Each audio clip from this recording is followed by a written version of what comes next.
দুদিন ধরে কিছু কিছু পড়া নেই। খোদায় কলিজা পর্যন্ত জ্বলে যাচ্ছে, কিন্তু কিছু করার নেই। কেউ তো আর এমনি এমনি খেতে দিবে না। 12 বছরের একটা ছেলে কতক্ষণ না খেয়ে থাকতে পারে? দুনিয়া বড়ই নিষ্ঠুর।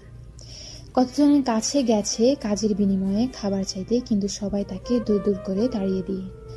সবাই বলে কোনো কাজের লোকের দরকার নাই, পানি খেয়ে আর কতক্ষণ পারা যায়। সন্ধ্যা হয়ে এসেছে, এখনো কোনো কাজ জোগাড় করতে পারেনি, তাই পেটে কিছু পড়েনি। একটু পানি খেয়ে রাস্তার ফুটপাতে গায়ে দিয়ে দিল ছেলেটি। ছেলেটির নাম আকাশ। ব্যাস, এটুকুই তার পরিচয়। তবে ওর বাবা আছে, মা অনেক আগেই দূর আকাশে তারা হয়ে গেছে। কিন্তু আকাশকে ওর বাবা মেরে ঘর থেকে বের করে দিছে। কি দোষ ছিল তার? বিনা দোষে এত কিছু সহ্য করতে হচ্ছে। সে তো কিছু করেনি, বরং সবকিছু সৎমা করেছে। খোলা আকাশের নিচে শুয়ে আকাশের তারার দিকে তাকিয়ে ভাবছে এসব কথা। এসব ভাবতে ভাবতে যে কখন তার চোখ পানিতে ভরে এলো সে নিজেও জানে না। আকাশের খুব চিৎকার করে বলতে ইচ্ছে করছে, আম্মু, ওই আম্মু, কেন ছেড়ে চলে গেলা আমায়? একটু এসে দেখে যাও, তোমার বাবু ভালো নেই। আজ 3 দিন ধরে না খাওয়া, খুব ক্ষুধা লেগেছে, কিন্তু কি খাবো? খেতে দেওয়ার যে লোক নেই, আদর করে খাইয়ে দেওয়ারও যে লোক নেই। কেন আমাকে একা করে রেখে গেলে? চোখের পানি চোখ থেকে গড়িয়ে রাস্তায় পড়ছে। এমন সময় একজন লোক আকাশের সামনে দিয়ে ছুটে গেল রক্তাক্ত অবস্থায়, আর তার পিছনে 2 জন পুলিশ। আকাশ ওদের দেখে অনেক অবাক হয়। ওর মনে হয় কি হচ্ছে একটু দেখা দরকার, তাই সে ছোট ছোট পায়ে এগিয়ে যায় ওদের দিকে। কিছু দূর যেতেই আকাশ দেখতে পায় লোকটা নিচে মাটিতে পড়ে আছে, আর পুলিশ দুটো গান পয়েন্ট করা এগুচ্ছে। কত বছর পরে তোকে পেয়েছি, এবার আমার প্রমোশন কে আটকায়? সে মোবাইল বের করে কমিশনারকে ফোন দেয় আর বলে, স্যার, আমরা কবিরকে ধরে ফেলেছিলাম, কিন্তু আমার সাথে যে ছিল তাকে ও গুলি করে মেরে দেয়, তাই আমিও তাকে এনকাউন্টার করে দিছি স্যার। ফোনটা কেটে দেয় জাবির। জাবিরের সাথে থাকা লোকটা জাবিরের দিকে করুণ চোখে তাকিয়ে থাকে। সে কিছু বলার আগেই ডিসকাউ করে বুকের বাঁ পাশে গুলি করে দেয় জাবির। সরি, তুই আমার সম্পর্কে অনেক কিছু জেনে গেছিলি, তাই এমনটা করতে হলো, মাফ করে দিস প্লিজ। তো আমরা যেন কোথায় ছিলাম?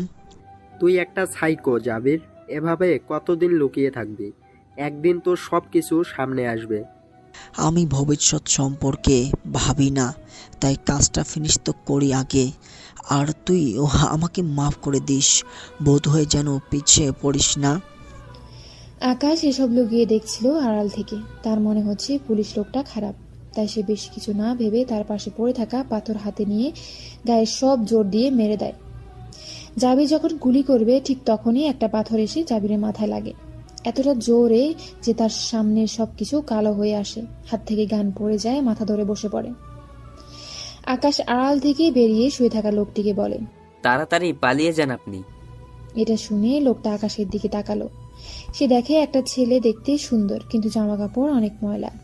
কবির ভাবে সে যদি পালিয়ে যায় তাহলে যাবি তো ওই ছেলেটাকে ছাড়বে না। তাই কবির গিয়ে আকাশের হাত ধরে আর বলে, ও অনেক ভয়ঙ্কর, তুইও আয় আমার সাথে। বলে হাত ধরে টানতে টানতে নিয়ে যাচ্ছে। কিছু দূর যেতেই আকাশের শরীরের বাকি শক্তিটুকু ও ফুরিয়ে গেল। 3 দিন ধরে না খাওয়া, তাই রাস্তায় পড়ে গেল। অনেক কষ্ট হচ্ছে তার, যেন মৃত্যুর খুব কাছাকাছি চলে এসেছে। অনেক পানি পিপাসা পেয়েছে, তাই পানি পান করতে লাগলো। কবির এটা দেখে একটু ভয় পেয়ে যায়, তাই আকাশকে কোলে করে পাশের একটা দোকানে নিয়ে যায়। একটা কেক আর পানি কিনে একটু করে কেক আর একটু পানি খাওয়াচ্ছে। সে আকাশকে দেখে বুঝতে পেরেছিল সে ক্ষুধার্ত। রাত 12টা। কবির আর আকাশ বাসে বসে আছে, উদ্দেশ্য ঢাকা। আকাশ কবিরের ঘাড়ে মাথা রেখে ঘুমিয়ে আছে। আকাশও চায় না এখানে থাকতে, মুখোমুখি হতে চায় না তার বাবা মায়ের। কিছুক্ষণ আগে আকাশ একটু সুস্থ, তখন কবির আকাশের মুখটা আলতো ছুঁয়ে বলে, কি নাম তোর? আমাকে কেন বাঁচালি? আমার নাম আকাশ। আমার মনে হলো ওই পুলিশটা খারাপ, তাই। তোর বাড়ি কোথায়? বাবার নাম কি? আমি একা, আমার কেউ নেই, থাকার কোনো জায়গাও নেই। ভালোই মিথ্যা বলতে পারিস তো। আমি মিথ্যা বলিনি। মানুষের মুখ মিথ্যা বলে, কিন্তু চোখ নয়। তুই চাইলে আমি জিজ্ঞাসাও করব না। তবে তুই চাইলে আমি তোকে আমার সাথে নিতে পারি। বল, যাবি আমার সাথে? কবির হচ্ছে একজন গ্যাংস্টার। পরিবার বলতে কেউ নেই। সবাই তাহলে মারা গেছে? না, সবাইকে মেরে ফেলা হয়েছে। মেরেছে ডার্ক মাফিয়া। সকালের মিষ্টি সূর্যের আলো আকাশের চোখে পড়তেই ঘুম ভেঙে গেল। আকাশ দেখলো সে কবিরের হাঁটুর উপর শুয়ে আছে, আর তার হাত আকাশের মাথার উপর। আকাশের যেন আজ অনেক শান্তি লাগছে। কিছুক্ষণ পর কবিরের ঘুম ভাঙল। বাস স্টেশনে থামার সাথে সাথে 5-6টা গাড়ি এসে থামলো স্টেশনে। আকাশের হাত ধরে নিচে নামালো। গাড়ি থেকে অনেক লোক নামলো আর একজন ছুটে আসলো কবিরের কাছে। স্যার, আপনি ঠিক আছেন তো? আমরা অনেক টেনশনে ছিলাম। আমি ঠিক আছি। আর এই ছেলে আমাকে বাঁচিয়েছে, তাই আজ থেকে ও আমার ছেলে। ওর নাম আকাশ, আকাশ চৌধুরী, আর তোমাদের ছোট সাহেব। 12 বছর পরে দুবাই, চৌধুরী গ্রুপ। রহমত মিয়া ছুটছে বসের কেবিনের দিকে। রহমত এখন আর বডিগার্ড নেই, সে এখন কোম্পানির ম্যানেজার। অনুমতি না নিয়েই দরজা খুলে রহমত বলল, অবশ্য তাকে এই পাওয়ার দেওয়া হয়েছে। স্যার, ড্রাগনের লোকেরা গাড়ি আটকে দিয়েছে। মাল সময় মতো ডেলিভারি না হলে আমাদের কোম্পানির অনেক লস হবে। কবির চৌধুরী বসে একটা ফাইল দেখছিল। রহমতের দিকে তাকিয়ে চশমা খুলল আর বলল, খোঁজ নাও, আকাশ কোথায়? রহমত আকাশের নাম্বারে ফোন দিচ্ছে, কিন্তু ফোন সুইচ অফ। স্যার, আকাশ বাবুর ফোন তো অফ। রহমত বাবু বলে ডাকে আকাশকে। কবির চৌধুরী একটু হাসল। আরে রহমত, এত টেনশন নিও না, জাস্ট চিল। শুনশান রাস্তা, দুই পাশে মরুভূমির বালি চিকচিক করছে। দুই ঘাড়ে ভর্তি মাল। ড্রাগনের চেলা ফোনে কথা বলছে ড্রাগনের সাথে। বস, আমরা প্রায় পৌঁছে গেছি। তোদের কয়জন আসোস? বস, আমরা 10 জনের মতো আছি। সাবধানে মাল গোডাউনে রেখে দিবি। এসব বলছে এমন সময় হঠাৎ করে একটা গুলি এসে চেলার পাশে বসা লোকটার মাথায় লাগে। সে দেখে ওর পাশে বসা থাকা লোকটার কপাল ফুটো হয়ে গেছে, আর তার সামনে গ্লাস ফুটো হয়ে আছে। তাই সে ফুটো অনুসরণ করে সামনের দিকে তাকায়। এদিকে ড্রাগন ফোনে হ্যালো হ্যালো করেই যাচ্ছে। রহিম দেখলো তাদের সামনে একটা ল্যাম্বরগিনি কার, আর গাড়িতে হেলান দিয়ে কেউ দাঁড়িয়ে আছে, মুখে সিগারেট, এক হাত দিয়ে খাচ্ছে আর অন্য হাতে একটা M4A1 গান তার গানের সাথে হেলান দিয়ে রাখা। ছেলেটা দেখতে সুন্দর, মুখে খোঁচা খোঁচা দাড়ি, লম্বায় 6 ফুটের মতো, কালো প্যান্ট, সাদা শার্টের উপরে কালো ব্লেজার, আবার কালো শু, চুলগুলো স্টাইল করে, চোখে কালো সানগ্লাস, সব মিলিয়ে যেন ম্যান ইন ব্ল্যাক। হ্যাঁ, এটাই আকাশ চৌধুরী। যা, সবাই ওর লাশ দেখতে চাই আমি। সবাই যে যার মতো ছুরি, কাটারি, রামদা, রড এসব নিয়ে ছুটে আসছে আকাশের দিকে। আকাশ গানটা গাড়িতে রেখে সিগারেট টানতে টানতে হেঁটে সামনের দিকে এগোচ্ছে। একজন আকাশকে রামদা দিয়ে মারতে আসলে ওর পেটে একটা ঘুষি মেরে ওর কাছ থেকে রামদাটা নিয়ে লোকটার গলায় চালিয়ে দেয়, আর তার মাথাটা নিচে গড়িয়ে পড়ে। এটা দেখে বাকি সবাই একটু ভয় পেয়ে দাঁড়িয়ে যায়। আকাশ বলল, এখন বুঝতে পারছি সকাল থেকে হাত কেন চুলকাচ্ছিল। ওই, তোরা দাঁড়িয়ে গেলি কেন? আমার কাছে তোদের সাথে গল্প করার টাইম নাই। So come and finish me. বলে আবার মুখে সিগারেট দিল আকাশ। এবার একেবারে সবাই চলে আসলো আকাশের কাছে। একটা লাশ রাস্তায় পড়ে আছে। আকাশের জামা কাপড়ে ও মুখে রক্ত লেগে আছে। সিগারেট শেষ হয়ে এসেছে, তাই নিচে ফেলে ফাঁ দিয়ে ফিসে দিল। ট্রাকের সামনে রহিম দাঁড়ানো আছে, সে তো ভয়ে আধভানা হয়ে গেছে। আকাশ ওর দিকে তাকালো, হাত উঁচু করে ডাক দিল রহিমকে। রহিম মাথা নাড়িয়ে বলল, না। দূর শালা, আয়, তোকে কিছু করব না। তোকে আমার পছন্দ হয়েছে রে। আকাশ পিছনে নিজের গাড়ির কাছে চলে গেল। রহিম এখনো আগের জায়গায় দাঁড়ানো। ওই, তোকে আসতে বলছি না এখানে? রহিম ভয় পেয়ে আকাশের কাছে চলে এলো। কোমর থেকে একটা গান বের করে রহিমকে দেয়, নিজে চশমা খুলে নেয় আর বলে, নে, এবার মার। রহিম একবার আকাশের চোখের দিকে তাকায়, একবার তার হাতের গানের দিকে। দূর, তোর দ্বারা হবে না। বলে আকাশ রহিমের বুকে গুলি করে দেয় আর বলতে থাকে, কত সময় পেয়েছিস, এর মধ্যে আমাকে মেরে দিতে পারতিস কিন্তু। আকাশ নিজের শার্ট ব্লেজার খুলে নিচে ফেলে দেয়। আকাশের জিম করা বডি বেরিয়ে আসে। গাড়ি থেকে পানির বোতল নিয়ে মুখ ভালো করে ধুয়ে নেয়, আর পকেট থেকে ফোন বের করে রহমত মামাকে ফোন করে। আকাশ রহমতকে মামা বলে ডাকে। হ্যালো মামা। বাবু, তুই কোথায়? ফোন অফ কেন? আর এদিকে আমাদের সর্বনাশ হয়ে গিয়েছে। মামা, তুমি কি করে ভাবলে এই আকাশ চৌধুরী বেঁচে থাকতেই আমাদের সর্বনাশ হবে। নতুন রাস্তায় লোক পাঠিয়ে ট্রাক নিয়ে যাও। রাখলাম, বাই। অফিসে তো রহমত, বলেছিলাম না টেনশন নিও না। আপনিও যেমন আপনার ছেলেটাও তেমন। বলে রাগে গজগজ করতে চলে গেল রহমত। আসলে রহমত কবি চৌধুরীর বন্ধুর মতো, আর আকাশকে নিজের ছেলের মতো ভালোবাসে। পরিবার বলতে আছে স্ত্রী, একটা মেয়ে, একটা ছেলে, কিন্তু তারা সবাই বাংলাদেশে। এটা দেখে কবি চৌধুরী আরো জোরে হাসতে লাগলো। এদিকে ম্যাডাম, ম্যাডাম, অনেক বেলা হয়ে গেছে, এবার ওঠেন। বড় সাহেব আপনাকে ডাকছে। ওই ভাগ এখান থেকে, সকালে উঠেই তোর মতো ছোট লোকদের চেহারা দেখতে চাই না। কাজের লোকটি বাইরে চলে গেল। কম্বলের মধ্যে থেকে বেরিয়ে এলো একটা মেয়ে, দেখতে অনেক সুন্দর, ঠিক যেন পরি। ডান গালে একটা তিলও আছে। নাম তাইবা মনি। তার বাবা ডাকে মনিরা বলে। ধনী বাবার একমাত্র মেয়ে, আদর পেয়ে বাদর হয়ে যাওয়া প্রাণী এটা। বাবার পাওয়ার দেখিয়ে চলে সব সময়, অহংকারে যেন পা মাটিতে পড়ে না। ওর বাবা দেশের নামকরা বিজনেসম্যান আরমান আহমেদ। মা ছোটবেলায় মারা গেছে, কিন্তু একে প্রথম দেখাই ছেলে মনে হবে সবার, কারণ পোশাক ছেলেদের মতোই পরে। মনিরা ফ্রেশ হয়ে নিচে এসে দেখে তার বাবা তার জন্য খাবার টেবিলে অপেক্ষা করছে। Good morning papa. Good morning my princess. তো ঘুম কেমন হলো? ভালো। তবে আমি তোমাকে কতবার বলেছি যে কোনো ছোট লোক যেন আমার ঘরে না ঢোকে। সামনে দাঁড়ানো কাজের লোকদের দিকে তাকিয়ে বলল। হয়েছে, এখন খেয়ে নাও। আরমান আহমেদ তার মেয়ের প্লেটে খাবার দিচ্ছে। মনিরা খাচ্ছে। এমন সময় তার কাশি লাগে। তার গ্লাসে পানি নাই, জগ একটু দূরে। তাই একটা কাজের মহিলা জগ এনে গ্লাসে পানি ঢেলে দিল, আর ঠিক তখনই ঠাস করে একটা চড় মেরে দেয়।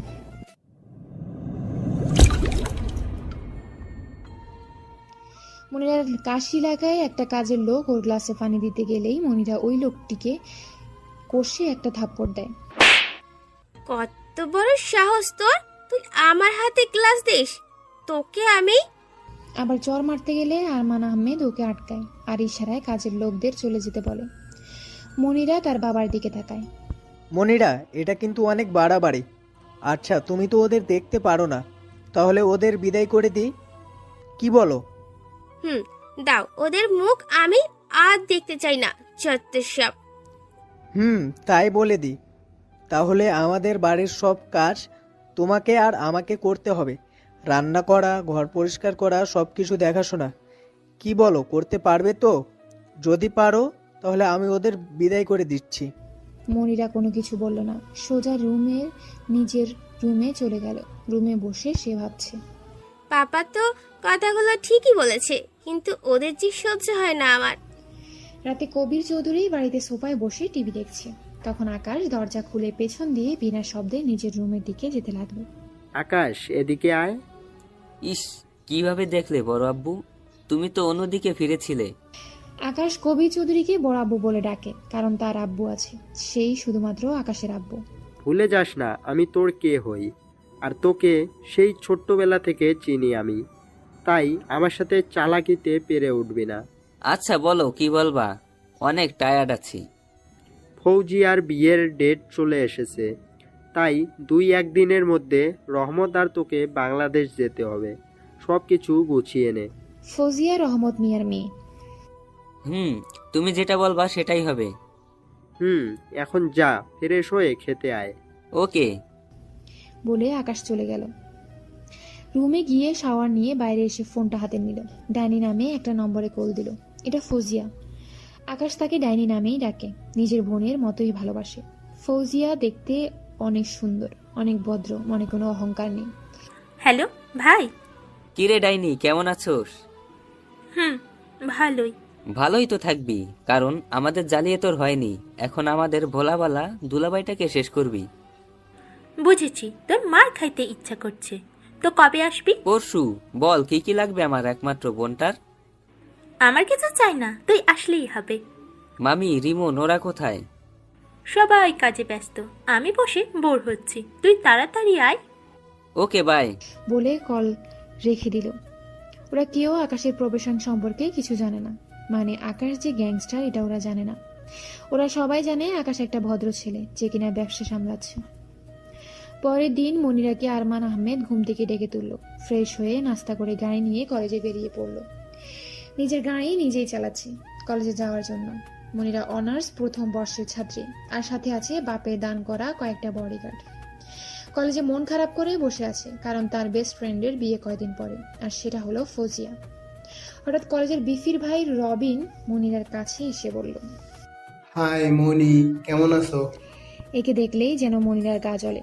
সব সময় মেয়েদের শরীর টাচ করার ধান্দা থাকে, তবুও মুখে হাসি এনে বলল, মার খেতে না চাইলে ফোট এখান থেকে। হ্যাঁ বেবি, কি বলো এগুলা? রবিন মনিরার কাছে এসে কথাটা বলল। রবিন একটু কাছে আসায় মনিরা একটা থাপ্পড় মেরে বলে, কুত্তার বলছি এখান থেকে চলে যেতে, তা না করে তুই আমার দিকে এগিয়ে আসছিস, সাহস কত বড় তোর। বলে মিডল পয়েন্টে লাথি মেরে দেয়। এয়ারপোর্টে কবির চৌধুরী, আকাশ আর রহমত মামা দাঁড়িয়ে আছে। রহমত, খেয়াল রেখো, আমার কলিজাকে তোমার সাথে পাঠাচ্ছি। জানোই তো ও আমার দুনিয়া। আকাশ চুপচাপ এসব শুনেছে। যার দুনিয়া হতে চেয়েছিল সেই তো দূরে ঠেলে দিল, কিন্তু ইনি। আকাশ কবি চৌধুরীকে জড়িয়ে ধরল আর বলল, নো টেনশন বড় আব্বু, মামা আছে তো। কি বলো মামা? স্যার আমি আছি তো, আমি থাকতে বাবুর কিছু হতে দিব না। আর নিজের খেয়াল রেখো, আর সময় মতো চলে আসবা, কেমন? আর গিয়ে ভদ্র ছেলে হয়ে থাকবি, ভুলে যাবি না, ওটা কিন্তু তোরও বাড়ি। বিদায় নিয়ে প্লেনে উঠে পড়ল বাংলাদেশের উদ্দেশ্যে। বাংলাদেশে আসার পরে এয়ারপোর্টে আকাশের কাছে 3টা লাগেজ, আবার একটা ব্যাগ। বাবু, এত ব্যাগে কি কি রাখছস? তোমাকে কেন বলবো? মনে আছে তো তুই এখন ভদ্র ছেলে। আকাশ আর রহমত মিয়া কথা বলতে বলতে বের হচ্ছে, এমন সময় একটা ছেলে ছুটে আসলো আকাশের দিকে। এসেই রহমত মিয়ার পায়ে হাত দিয়ে সালাম করলো। রহমত মিয়া তাকে পা থেকে তুলে জড়িয়ে ধরলো। কেমন আছো আব্বু? ভালো। তুই আর বাকি সবাই কেমন আছে? আমরা সবাই ভালো আছি। তো চল যাওয়া যাক। কেউ একজন তো আমাকে ভুলেই গেছে। আকাশ একটু জোরে বলল। রিমন আকাশের দিকে তাকিয়ে বলল, আপনি কে? আপনাকে তো ঠিক চিনলাম না। মামা, আমি গেলাম, আমি আর যাব না।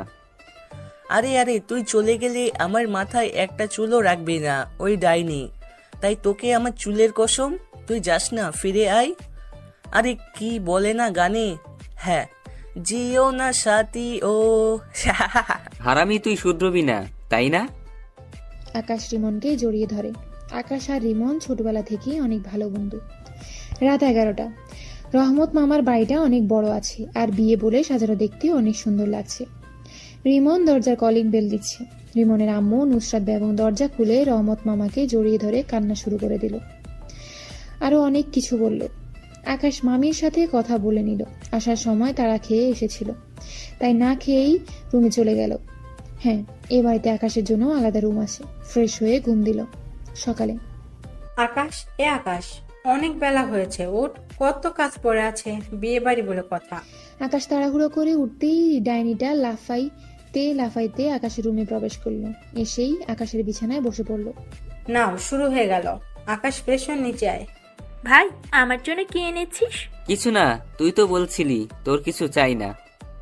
ও, নতুন বউটার মন খারাপ হয়ে গেল বুঝি?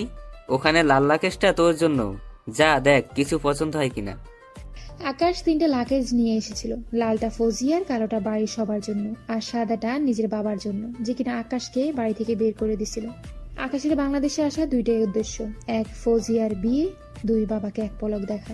অন্যদিকে তোর বাংলাদেশে আসারই অপেক্ষায় ছিলাম এতদিন কবির চৌধুরী। তোর জন্য আমি আমার চাকরি হারিয়েছিলাম, জেলে যেতে হয়েছে তোর জন্য, তোকে আমি বাঁচতে দিব না। ডেভিলের মতো হেসে হাতের মধ্যে পিস্তল গুড়িয়ে বলল জাবির। খবর নে কবির চৌধুরীর সম্পর্কে।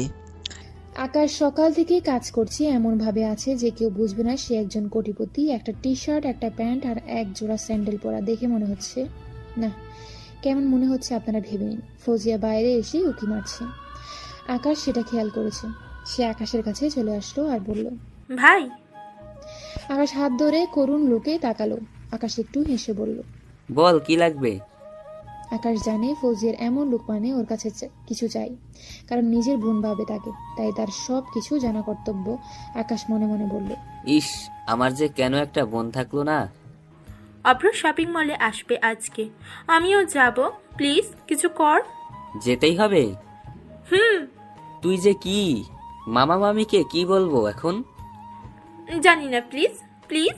ভাই তুই কত ভালো, কিউট পিউট সোনা ময়না টিয়া। থাম, ভাবতে দে আগে। কিছুক্ষণ পর আকাশ গাড়ি ড্রাইভ করছে। যাক বাপ্পা, কত কষ্টে বের হতে পারলাম। ভাই এখান থেকে ডান দিকে যা। মল তো ওইদিকে না, তাহলে ওদিকে কেন যাব? আর আমাকে চেঞ্জ করার টাইমও দেশ নাই, কেমন বাজে দেখাচ্ছে। ওরে আমার হনুমান ভাই, যে না চেহারা তাতে আবার বাজে। বেশি কথা না বলে ওদিকে চল। মনিরা তাদের বাড়ির সামনে সেজেগুজে দাঁড়িয়ে আছে, ফৌজিয়া ওকে নিতে আসবে বলে। কালো গাউনের সাথে হালকা মেকআপ, জাস্ট ওয়াও। আজ যেন সে পরিদের সাথে কম্পিটিশন করে তাদের হারিয়ে দিতে পারবে। আকিয়াস গাড়ি চালাচ্ছে, হঠাৎ তার চোখ গেল একটা গেটের সামনে দাঁড়িয়ে থাকা পরের দিকে, থুকু মেয়ের দিকে। ওকে দেখে যেন আকাশের পুরো দুনিয়া থমকে গেল। স্লো মোশনে মেয়েটার চুল উড়ে মুখে চলে এলো, মেয়েটার কানের পেছনে চুল গোজা, জাস্ট ক্রাশ। আকাশের হৃদস্পন্দন এতটা বেড়ে গেছে যেন ভিতরে কেউ ঢোল পেটাচ্ছে।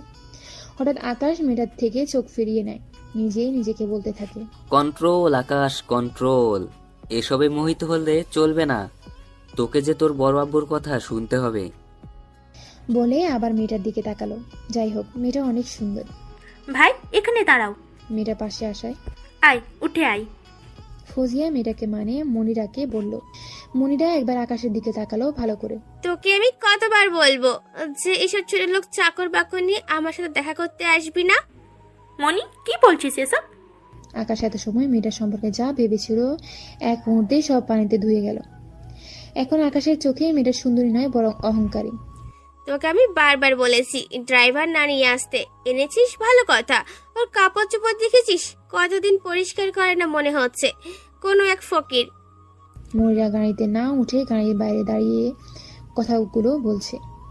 আকাশের হাসি পেল কথাগুলো শুনে, আবার রাগও হচ্ছে। মনি তুই কিন্তু বেশি বলছিস। ও আমার ভাই আকাশ, তোকে বলেছিলাম দুবাইয়ের বিজনেসম্যান। আর রইল কাপড়, ও কাজ করছিল, আমি ওকে ধরে নিয়ে এসেছি। ফৌজিয়া কড়া গলায় বলল এগুলো। এবার মনিরা আকাশের দিকে, সে এক নজরে সামনের দিকে তাকিয়ে আছে। সরি, আসলে আমি বুঝতে পারিনি, ভুল হয়ে গেছে। আকাশ কিছু বলছে না, এক স্টাইলে সামনের দিকে তাকিয়ে আছে, চোখ দুটি রাগে লাল হয়ে গেছে। সরি বললাম তো। আরে কিছু তো বলুন। আকাশ এবার মনিরার দিকে ফিরল, চোখে রাগ স্পষ্ট, কিন্তু মুখে হাসি এনে বলল, সরি ম্যাডাম জি, আমি অহংকারীদের সাথে কথা বলি না।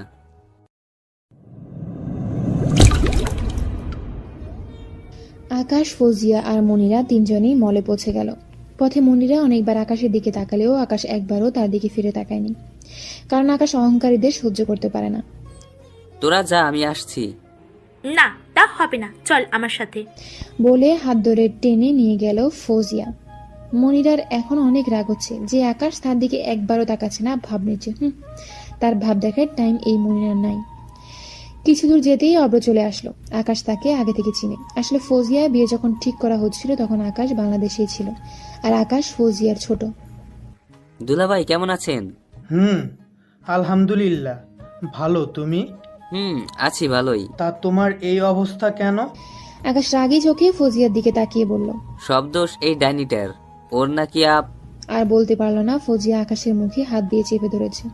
আরে আরে কি করছে, ওকে বলতে দাও। এত কিছু শুনতে হবে না, চলো যেটা করতে এসেছি সেটা করি। ওরা তিনজন সামনে, আকাশ একটু পেছনে।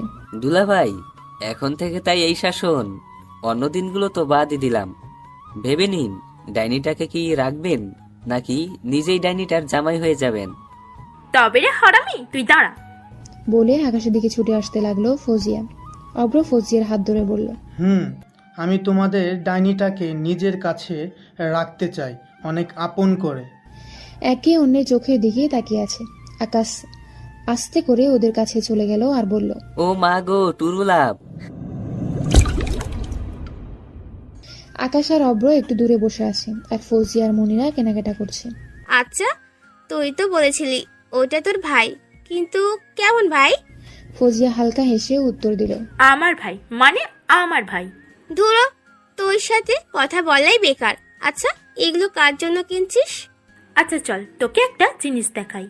ভাই, এখানকার সব থেকে কম দামি টি শার্টটা দেন তো। দোকানি একটা টি শার্ট বের করে দিল। সেটা দেখলে কেউ পছন্দ করবে না। ফৌজিয়া সেটা হাতে নিয়ে বলল, আয়, তুই জানতে চাইছস না কেমন ভাই? ওরা আকাশদের সামনে চলে গেল। ফৌজিয়া টি শার্টটা আকাশের সামনে ধরে বলল, ভাই এটা কেমন? আকাশ টি শার্টের দিকে না তাকিয়ে ফৌজিয়ার দিকে তাকালো আর বলল, এটা তোর পছন্দ হয়েছে? ফৌজিয়া মাথা নাড়ালো। তাহলে অনেক সুন্দর। যা, এটা ট্রাই করে আমাকে দেখা। আচ্ছা ওয়েট কর। তারপর আমি ওটা নিয়ে ট্রায়াল রুমে চলে গেলাম। দেখেছিস কেমন ভাই আমার? হয়তো আপন না, তবে আপনের থেকেও আপন, যে আমার জন্য, আমার মুখের হাসির জন্য সব করতে পারে। অব্র এবার বুঝতে পারছে কি হচ্ছিল এখানে। আকাশ ওটা গায়ে দিয়ে বের হয়ে বলল, কেমন? ছি, কি বাজে দেখা যাচ্ছে, এক্ষুনি খোল। কি বলিস বাজে মানে? তোর না পছন্দ হয়েছিল? অব্র ফৌজিয়ার দিকে তাকিয়ে আছে। আকাশ ফৌজিয়াকে বকছে আর ফৌজিয়া আকাশের বকা দেখে হাসছে। মনিরাও আকাশের দিকে এক নজর তাকিয়ে আছে, বিশেষ করে আকাশের চোখের দিকে, যেন তার চোখ কিছু বলছে। এই প্রথম সে কোনো ছেলেকে এত ভালো করে দেখছে। মনিরার লাইফে ছেলে বলতে তার বাবাই। আকাশের নাক সিটকিয়ে কথা বলা দেখে মনিরা নিজের অজান্তেই হো হো করে হেসে উঠল। মনিরার হাসির শব্দ শুনে আকাশের কথা বলা বন্ধ হয়ে গেল। আকাশ এক পলক মনিরার দিকে তাকিয়ে চোখ নিচু করে নিল। মনে মনে বলতে লাগলো, না না আকাশ, তাকাবি না, না না তাকাইস না।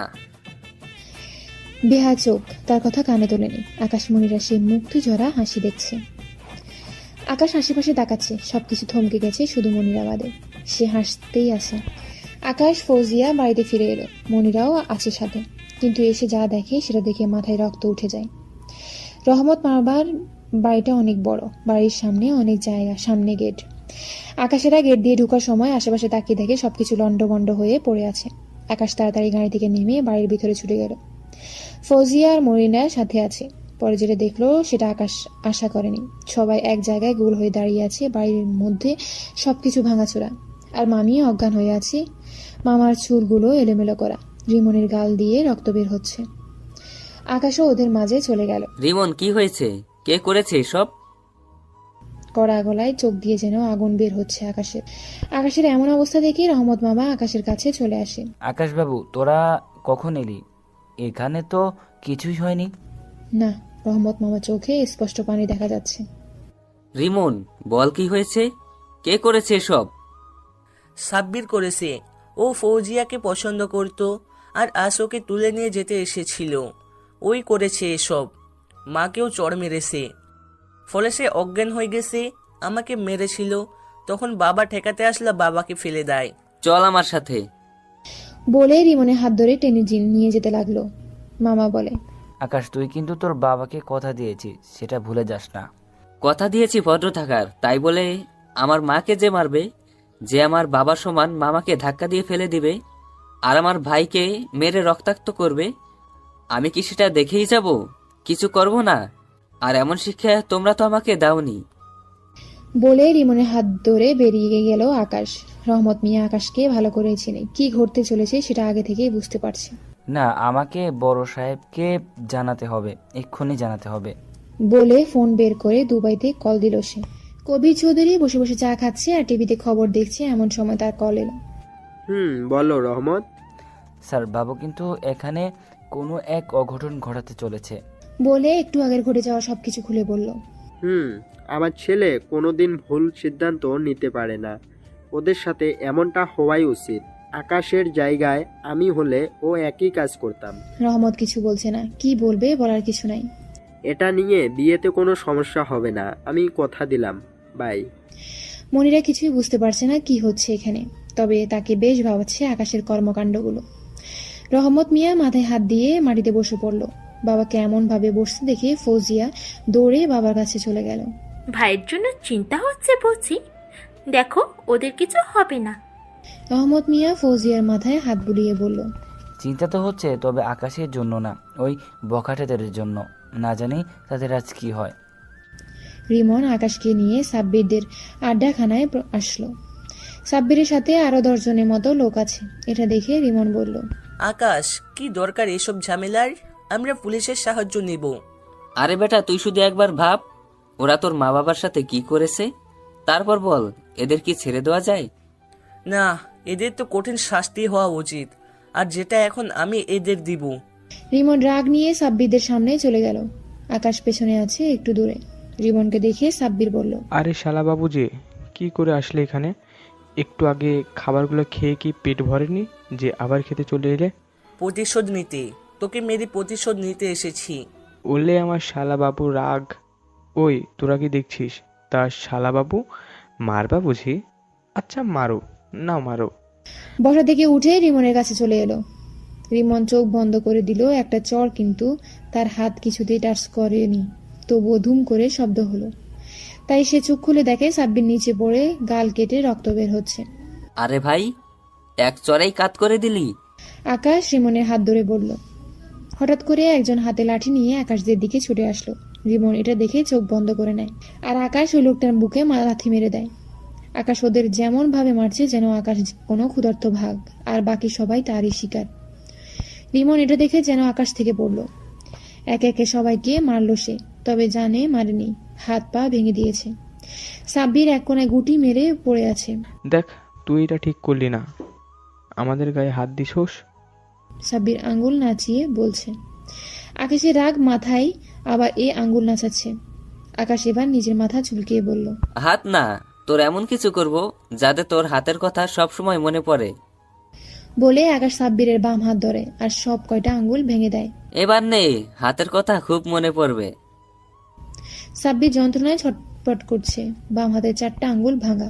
রিমন আর আকাশ বাইরে এসে গাড়িতে উঠল। আচ্ছা, এটা কি ঠিক হলো? মানে তুই যেটা করলি?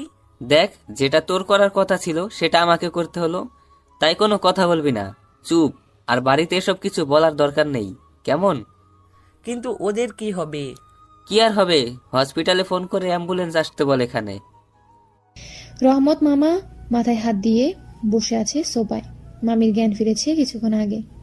ফৌজিয়া তার পাশে বসে আছে, মনিরাও পাশে বসে আছে। সবাই অপেক্ষা করছে রিমনরা কখন আসবে। আকাশ গাড়ি পার্ক করছে, তাই রিমন আগে ঘরে প্রবেশ করলো। রিমনকে দেখে মামি ছুটে রিমনকে জড়িয়ে ধরে। কিছু হয়নি তো তোর? ইস, কতখানি কেটে গেছে। আম্মু, আমি ঠিক আছি, এত চিন্তা করো না। তখন আকাশ আসলো। রহমত মিয়া আকাশকে বলল, কেমন আছে? আকাশ উত্তরে শুধু হাসলো। রহমত মিয়া মনে মনে, যাক তাহলে কেউ মরেনি। এখানে যদি আকাশ উত্তরে বলতো যে খুব ভালো আছে, তাহলে ওরা সবাই বৃন্দাবনের পাড়ি দিয়েছে। মনিরা চোখ ছোট ছোট করে এদের দুজনকে দেখছে আর ভাবছে, কিছু তো আছে যা সবাই বুঝতে পারছে না, তবে আমি জেনেই ছাড়বো। Mister attitude.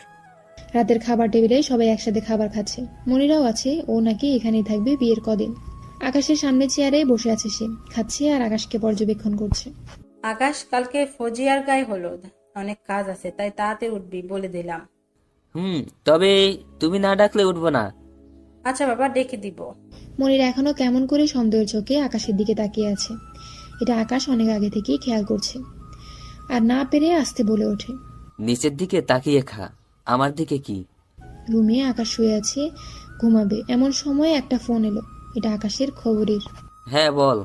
Sir, businessman Arman Ahmed, সে আপনার বাবাকে হুমকি দিছে তার পদ থেকে সরে যেতে। আপনার বাবার জন্য নাকি তার বিজনেস লস হচ্ছে। আরমান আহমেদের সব খবর বায়োডাটা আমার চাই, কাল সকালের মধ্যেই। কথাটা যেন মনে থাকে। বিয়ে বাড়ি, অনেক মানুষ, কিন্তু সবাই সবার কাজে ব্যস্ত। বাড়িটা আজ অনেক সুন্দর লাগছে, ভেতর থেকেও বাইরে থেকেও, কেননা আজ বাড়ির একমাত্র মেয়ের গায়ে হলুদ। কত আত্মীয় স্বজন এসেছে দূর দূরান্ত থেকে। তবে একটা কথা ভেবে রহমত মিয়া চোখ দিয়ে পানি পড়ছে, সেটা হলো তার কলিজার টুকরো কালকে তার থেকে অনেক দূরে চলে যাবে। তাই মনমরা হয়ে ড্রয়িং রুমে সবাই বসে আছে। মামিও আজ অনেক ব্যস্ত, সময় পার করছে। তিনি তার স্বামীকে এমন ভাবে দেখে তার কাছে এগিয়ে যায়, কাঁধে হাত রাখে তার। এটাই নিয়ম, মেয়েদের জন্য তার স্বামীর বাড়িটাই আসল বাড়ি। আর আমাদের মেয়ে তো দূরে কোথাও যাচ্ছে না। তবুও মন মানছে না। দেখেন, আপনি এই বাড়ির কর্তা, আর আপনি যদি এমন করেন তাহলে আমরা কি করব? ফৌজিয়া কি করবে ভেবেছেন? আমি ঠিক আছি, তুমি যাও, ওদিকটা দেখো। এই যা আকাশ, ওকে ডাকতে মনে নেই, এখনো পড়ে পড়ে ঘুমাচ্ছে। যাই আমি, তুমি প্যান্ডেলের দিকটা দেখো। বলে যেতে লাগলে রহমত মামা মামির হাত ধরে বলে, আজ 9 তারিখ, আকাশ ওখানে গিয়েছে। এটা শুনে মামি সোফায় বসে পড়লো, চোখে হালকা হালকা পানি ভিড় জমেছে। ওগো, আমাদের ছেলেটার মনে অনেক কষ্ট, তাই না? জানো, ওর জন্য আমারও কষ্ট হয়। ভাবি কেন আমার আপন ছেলে হলো না, কেন ওর সাথে এমন হলো। রহমত মামা মামির মাথা নিজের কাঁধে নিয়ে বলল, আল্লাহ আকাশের ভাগ্যটা এমন করেই লিখেছে, তাই হয়তো। আঙ্কেল 9 তারিখে কি আকাশের কি হয়েছে? পেছন থেকে মনিরা বলে উঠল। মামা মামি দুজন পেছনে ফিরে দেখে মনিরা জিজ্ঞাসু দৃষ্টিতে চেয়ে আছে। আরে মনিমা, কখন উঠলা? কিছু লাগবে নাকি তোমার? না আন্টি, কিছু লাগবে না আমার, কিন্তু মাত্র আপনারা কিছু বলছিলেন 9 তারিখ আকাশ কি যেন বলছিলেন এইসব। না মা, এসব কিছু না। তুমি কিছু খেয়ে নাও, অনেক বেলা হয়েছে। তুমি ওকে কিছু খেতে দাও। বলে সেখান থেকে চলে গেলেন রহমত মামা। মনি, আসো আমার সাথে। আন্টি, ফৌজিয়া আমাকে ডাকছিল, আমি গিয়ে আগে শুনে আসি। মামার দিকে যাওয়ার দিকে এক ফলক তাকিয়ে সেখানে ছুটে চলে গেল। ফৌজিয়া, ওই ফৌজিয়া, হারামি, কই তুই? ফৌজিয়ার রুমে গিয়ে চিৎকার করছে মনিরা। ফৌজিয়া ওয়াশরুম থেকে দৌড়ে বের হলো। কি হলো রে, এমন গরুর মতো হাম্পা হাম্পা করছোস কেন? বাদ দে সব কিছু, আগে বল আকাশ কোথায়? ফৌজিয়া মনিরার কাছে এসে বলল, কি আমার ভাইকে খোঁজ করছিস কেন? সামথিং সামথিং নাকি? হারামি, মার খাবি নাকি বলবি? কোথায় আবার? দেখ, কোথাও কোনো কাজ করছে হয়তো। না, ও নাকি বাড়িতে নেই। আঙ্কেল আন্টিকে বলল আজ 9 তারিখ, ও নাকি কোথায় গেছে। 9 তারিখের কথা শুনে ফৌজিয়ার মুখের হাসিটা চলে গেল। সে বিছানায় বসে পড়ল। সবাই এত ব্যস্ত যে আজকে ডেটটা কারো মনে নেই। কি হলো তোর? আর বল কোথায় গেছে ও, আর আজকে কি? আজকের এই দিনে ওর মা ওকে একা করে চলে গিয়েছিল না ফেরার দেশে। মনিরারও কেন জানি এটা শুনে একটু দুঃখ লাগলো। জানিস, শুনেছিলাম ওর নাকি একটা সুখী পরিবার ছিল, কিন্তু ওর ভাগ্যটাই খারাপ। ওর মায়ের ক্যান্সার ধরা পড়ে, তাতে মা মারা যায়। অনেক চিকিৎসা করেও বাঁচাতে পারেনি। তখন আকাশের বয়স 10 বছর। পরে ওর বাবা নাকি আরেকটা বিয়ে করে। থেমে গেল ফৌজিয়া, তার চোখে পানি বের করছে। কি হলো? থামলি কেন? বল না, তারপর কি হয়েছে? বলেছি না, ওর ভাগ্য অনেক খারাপ। ওর বাবা আর একটা বিয়ে করে। কয়দিন ভালো থাকলেও পরে শুরু হয় সৎমার অত্যাচার। ঠিক মতো খেতে দিত না, ঘরের সব কাজ করাতো, আর দিন শেষে মিথ্যা বলে ওর বাবার কাছ থেকে মার খাওয়াতো। 2 বছরে অসহ্য যন্ত্রণা সহ্য করেছে আকাশ। হঠাৎ একদিন আকাশ দেখে তার সৎমা তার ভাইকে, মানে আকাশের সৎ মামাকে অনেক টাকা দিচ্ছে, আর আকাশের সৎ মা ও আকাশকে দেখে ফেলে। রাতে ওর বাবা বাড়িতে আসলে আকাশের সম্পর্কে অনেক বাজে কথা বানিয়ে বানিয়ে বলে। আরও বলে আকাশ নাকি তার গায়ে হাত তুলেছে, অনেকগুলো দাগ দেখায়, যেগুলো সে নিজেই করেছিল। এসব দেখে আকাশের বাবা আকাশকে প্রচুর মারে, মেরে বাড়ি থেকে তাড়িয়ে দেয়। ফৌজিয়া মনিরার দিকে তাকিয়ে দেখে মনিরার চোখে পানি। ফৌজিয়া নিজের চোখের পানি মুছে বলল, বাহ, তোর চোখে পানি, এটা তো অবিশ্বাস্য। একটা মানুষ এত পাষাণ কি করে? সে তো মেয়ে, মায়ের জাত, তাহলে একটা ছোট্ট বাচ্চার সাথে এমনটা কি করে করতে পারলো? তুই এটা বলছিস? আগে নিজেকে শুধরা, পরে অন্যকে বলিস। তুইও তো কম অত্যাচার করিস না, গরিবদের মানুষ বলে মনে করিস না। যাই হোক, সেটা তোর ব্যাপার, কিন্তু মনিরা ফৌজিয়ার দিকে এক নজরে তাকিয়ে রয়েছে। তোকে যে আমি আকাশের হিস্ট্রি বললাম, এটা যেন ও না জানে, প্লিজ। মনিরা মাথা নাড়িয়ে বসা থেকে উঠে চলে যেতে লাগলো। দরজার কাছে গিয়ে মনিরা পেছনে ফিরে বলে, ফৌজিয়া, আমি অনেক খারাপ, তাই না রে? মনিরার চোখে স্পষ্ট পানি দেখা যাচ্ছে।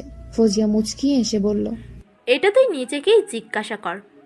সকাল 11টা বাজে। আকাশ গেট দিয়ে হেঁটে প্রবেশ করছে। চোখ দুটি লাল হয়ে আছে। যত কষ্ট হোক না কেন, কোনো ছেলেরা খুব সহজে কাঁদে না। তবে সেটা যদি মায়ের ব্যাপার হয় তাহলে চোখ বাধা মানে না। ঠিক এমনটাই হয়েছে আকাশের। পাথর হৃদয়ের মানুষেরও মায়ের জন্য চোখের পানি পড়ে। আকাশের শার্ট প্যান্টে কাদা লাগানো। আকাশের চেহারা দেখেই বোঝা যাচ্ছে তার মনের অবস্থা কেমন। বাড়ির ভেতরে প্রবেশ করে আকাশ। মামি আকাশের চেহারা দেখে ভয় পেয়ে যায়। মামা সোফায় বসে আছে। আকাশ ফ্লোরে বসে মামির কোলে মাথা রেখে বিনা শব্দে চোখের পানি ফেলাচ্ছে। ফৌজিয়া মনিরা পাশে দাঁড়িয়ে আছে। তবে মনিরা যেন কেমন লাগছে আকাশের চোখে পানি দেখে। যখন থেকে আকাশের সম্পর্কে সবকিছু জেনেছে তখন থেকেই সে আকাশের কথা ভেবেই যাচ্ছে। তবে এখন আকাশের চোখে পানি দেখে যেন তারও কষ্ট হচ্ছে। বুকের ভেতরে এমন যেন এক যুদ্ধ চলছে তাতেই সবকিছু ক্ষতবিক্ষত হয়ে যাচ্ছে তার ভিতরটা। কিন্তু কেন এমন হচ্ছে তার? মামি আকাশের মাথায় পরম যত্নে হাত বুলিয়ে দিচ্ছে। আকাশ নিজেকে সামলা, তুই না আমার ভালো ছেলে, আর ভালো ছেলেরা কাঁদে না। আকাশ মামির কোলে মাথা রেখেই আমতা আমতা করে বলল, জানো মামি, উনি আজকে আম্মুর কাছে এসেছিল। আজ ফৌজিয়া বিয়ে। এই দিনটা অনেক কষ্টের হয়। যাদের মেয়ে আছে তাদের কলেজের টুকরো বাড়ি থেকে চলে যায়। সব থেকে কষ্ট পায় বাবারা, কারণ প্রতিটা মেয়ে তার বাবার পৃথিবী, বাবার রাজকন্যা। আকাশ নিজেকে সামনে নিয়ে সবাইকে সাহায্য করছে। মামি আকাশকে চোখে চোখে রাখছে সব সময়। কালকে যখন আকাশ বাড়িতে এসে ওই কথা বলেছিল তখন চারিদিকে নিস্তব্ধ হয়ে গেছিল। মনিরা সবার মুখের দিকে তাকিয়ে দেখছে। সে বুঝতে পারছে না সবাই এই কথাটা শুনে চুপ হয়ে গেল কেন। তখন রহমত মিয়া এগিয়ে এসে বলল, তুই কি সত্যিই বলছিস ওটা রায়হান খানই ছিল? আকাশ ছলছল চোখে রহমত মামার দিকে তাকালো, কিন্তু কিছু বলল না। রহমত মিয়া আকাশের পাশে বসে বলল, আর আকাশের এক গালে হাত রেখে বলল, সে আসতেই পারে, কারণ তোর মা ওনার প্রথম স্ত্রী, আর ওনার ওখানে যাওয়া স্বাভাবিক। আকাশের মাথায় এতটাই চিন্তা, এত বছর পরে কি করে কেন এলেন উনি আমার আম্মুর কাছে? কিছুক্ষণ পরে মামি আকাশকে তার রুমে নিয়ে যায়। মামিরা এবার বুঝতে পারছে কেন সবাই চুপ হয়ে গেছিল। তবে তার মন আকাশ সম্পর্কে জানতে চাচ্ছে, কৌতূহল জাগছে। আকাশ রুমে গিয়ে বিছানায় বসে পড়ে। এটা দেখে মামি বলে, যা গোসল করায়, আমি তোর জন্য খাবার আনছি। আকাশ লক্ষ্মী ছেলের মতো গোসল করে বের হয়ে দেখে মামি খাবার নিয়ে বসে আছে। নে খেয়ে নে। আকাশ মামির কাছে গিয়ে মামির মুখের দিকে তাকিয়ে রইল। মামি, আম্মু যদি বেঁচে থাকতো তাহলে কি তোমার মতো করে আদর করতো? সব মারাই এমন হয়। আকাশ এটা শুনে কল্পনা করতে লাগলো, তার সৎ মা তাকে গরম চামচ দিয়ে মেরেছিল, চর মেরেছিল, লাঠি দিয়ে মেরেছিল, বাথরুমে একা বসে বসে মা বাবা বলে কেঁদেছিল। নেহা কর। মামি আকাশের মুখের সামনে খাবার নিয়ে বলল। আকাশ চোখে আবার পানি বের করেছে মামির দিকে তাকিয়ে। আকাশ খেয়ে নিল। খাওয়া শেষে মামি বলল, এখন রেস্ট নে, নিজে যাওয়ার দরকার নাই। আকাশ চল গেটের কাছে, টাকা ঝাড়তে হবে দুলাভাইয়ের কাছ থেকে। আকাশ একটু হেসে বলল, টাকা দিয়ে কি করবি? আমাকে বল কত লাগবে, আমি দিয়ে দিচ্ছি। ওই মিস্টার, এটা একটা মজা, বিয়ের একটা নিয়ম বলতে পারেন। শুধুমাত্র টাকার জন্য এসব করা হয় না। টাকার গরম দেখায়। আকাশ মনিরার দিকে এক পলক তাকিয়ে রিমনকে বলল, চল। মনিরাকে রেখে ওরা চলে গেল। মনিরা ওদের যাওয়ার দিকে তাকিয়ে রয়েছে, রাগ হচ্ছে তার। আরে এটা কি হলো আমাকে রেখে? মিস্টার অ্যাটিটিউড, তোরে একবার বাগে পাই, তারপর দেখাবো মজা। নিজের দিকে একবার তাকালো মনিরা। একটা ডিজাইন করা কালো লেহেঙ্গা পরেছে সে, হালকা মেকআপ আর গহনায় পরি লাগছে, কপালে একটা ছোট কালো টিপ, আর তাতেই তাকে অসাধারণ লাগছে। যে কোনো ছেলে তার দিকে তাকিয়ে থাকে, গিলে খাবে। মনিরা আশেপাশে তাকিয়ে দেখলো অনেকেই তার দিকে তাকিয়ে আছে। মনিরা ভাবছে, সবাই আমার দিকে তাকাচ্ছে, কিন্তু ওই হারামিটা কেন তাকালো না? এই না না, এসব আমি কি ভাবছি? ও তাকাক আর না তাকাক, তাতে আমার কি? ওই মিস ইগো, ভাবা শেষ হলে এবার আসুন, নাকি আপনাকে আনতে রকেট পাঠাবো? আকাশ একটু দূর থেকে বলল। এটা শুনে মনিরা একটু অবাক হয়। ওই ইগো মানে কি? হ্যাঁ, এক দৌড়ে আকাশের কাছে এসে আকাশ কিছু না বলে হাঁটতে লাগলো। এটা দেখে মনিরার শরীর রাগে জ্বলে যাচ্ছে। ঘেটে বরকে অনেক প্রশ্ন করা হচ্ছে, বেচারা অব্র বাঁশের উপর বাঁশ খাচ্ছে। অবশেষে বিয়েটা হয়ে গেল। অব্র তার পরিবারের সবার সাথে পরিচয়টা করিয়ে দিচ্ছে, কিন্তু হঠাৎ এমন কিছু হলো যা আকাশ আশা করেনি। অব্র একজনকে পরিচয় করিয়ে দিচ্ছে। ইনি হলো আমার ফুপি জাহানারা বেগম, আর ইনি আমার ফুপা রায়হান খান। আমরা যাদের এড়িয়ে চলতে চাই, যাদের সামনে পড়তে চায় না, তাদের সাথে বারবার দেখা হয়ে যায়। উপস্থিত সবাই খুশি হলেও আকাশ মুখে হাসিটা ধরে রাখতে পারছে না, কারণ অব্র যাদের সবার সাথে পরিচয় করিয়ে দিচ্ছে তারা হলো আকাশের বাবা ও সৎমা। আকাশ ওদের দেখেই বুকের ভেতরে কেমন জানি করে উঠলো। চোখের সামনে বাঁচতে লাগলো সেই অত্যাচারগুলি যেগুলো ওরা আকাশের সাথে করেছিল। আকাশ আর সহ্য করতে পারলো না, সে তাড়াতাড়ি সেখান থেকে চলে যেতে লাগলো। আকাশ তাড়াহুড়ো করে যাওয়ার সময় মনিরার গায়ে হালকা টাচ লাগে, তাই সে আকাশের দিকে তাকিয়ে দেখে সে মুখে হাত দিয়ে তাড়াতাড়ি কোথাও যাচ্ছে। তাই মনিরাও আকাশের পেছনে যেতে লাগলো। কিন্তু আকাশের ভাগ্য খারাপ, শেষ রক্ষা আকাশের হলো না। দরজার কাছে যেতেই দেখে কবির চৌধুরী বডিগার্ডদের বাইরে দাঁড় করিয়ে ভেতরে আসছে। তাকে দেখে আকাশ পেছনে ফিরে তাড়াতাড়ি করে চোখ মুছে নেয়। মোছা শেষে মাথা উঁচু করে দেখে মনিরা তার দিকে তাকিয়ে আছে। সে আকাশকে চোখ মুছতে দেখে ফেলেছে। আকাশ তেমন গুরুত্ব দিল না, দৌড়ে কবির চৌধুরীকে জড়িয়ে ধরল। এদিকে মনিরা ভাবছে, এখন কেন আকাশের চোখে পানি এলো? কি এমন হয়েছে? কুছ তো গড়বড় হে। মাই বয়, কেমন আছো? বড় আব্বু, অনেক ভালো আছি। কবির চৌধুরী আকাশকে ছাড়িয়ে মুখের দিকে ভালো করে তাকালো, মুখ গোমরা করে বলল, তোকে কতবার বলবো আমাকে মিথ্যা বলবি না? এখন বল কি হয়েছে? মিস্টার রায়হান খান ও তার স্ত্রী এখানে এসেছে। কবির চৌধুরী একটু হেসে বলল, তো কি হয়েছে? তুই এখন আমার ছেলে আকাশ চৌধুরী, ওদের কিছু না। দরজার কাছে কবির চৌধুরীকে দেখে রহমত মিয়া, লিমন, মামি সবাই চলে এলো। স্যার, আপনি আসতে সমস্যা হয়নি তো কোনো? আরে রহমত, এটা আমার নিজেরও বাড়ি, তোর টেনশন নিও না, আর আমার কোনো সমস্যা হয়নি। তখন রহমত মিয়া একটু জোর করেই বলল, অ্যাটেনশন প্লিজ, ইনি হলেন। কবির চৌধুরী রহমত মিয়াকে আটকে দিয়ে বলে, আরে আরে কি করছো? এটা আমারও বাড়ি, এমনভাবে ইন্ট্রোডাকশন দেওয়ার কোনো দরকার নেই। সো আমি হলাম কবির চৌধুরী, রহমতের ভাইয়ের মতোই বলতে পারেন, বন্ধু। কিন্তু ও আমাকে বন্ধু মানে না, সব সময় সিরিয়াস মুডে থাকে, এটা করতে হবে ওটা করতে হবে। রহমত মিয়ার এত অ্যাক্টিং করে দেখালো, উপস্থিত সবাই হেসে উঠল। রায়হান খান ও তার স্ত্রী অব্র এর সাথে কথা বলছে। আমি একটা ছোট্ট বিজনেসম্যান, আর এ হলো আমার একমাত্র ছেলে আকাশ চৌধুরী। কবির আকাশের কাঁধে হাত রেখে বলল। আকাশ নিচের দিকে তাকিয়ে আছে। রায়হান খান আকাশের নাম শুনে চারপাশে তাকাতে লাগলো। সে দেখতে পেল তার একমাত্র ছেলে তার সামনেই দাঁড়িয়ে আছে। হ্যাঁ, আকাশ তার একমাত্র ছেলে। পরে ওদের কোনো সন্তান হয়নি। রায়হান খানের হাত থেকে জুসের গ্লাসটি নিচে পড়ে ভেঙে গেল। এই শব্দে সবাই রায়হান খানের দিকে তাকালো। রায়হান খান আকাশের সামনে এসে দাঁড়ালো। তার চিনতে অসুবিধা হচ্ছে না, কারণ আকাশ ছোটকালে যেমনটাই ছিল ঠিক তেমনটাই আছে, শুধু শরীরে বড় হয়েছে। রায়হান খানের চোখে পানি। আকাশ, বাবা তুই কোথায় ছিলি? কত জায়গায় না তোকে খোঁজ করছি, কোথাও পাইনি। তুই তো দেখছি অনেক বড় হয়ে গেছিস। বাবা, আমাকে মাফ করে দে, ফিরে আয় আমার কাছে, তোর বাবার কাছে। আকাশ রায়হান খানের হাত দুটি সরিয়ে এক বুক কষ্ট নিয়ে বলল, কে আপনি?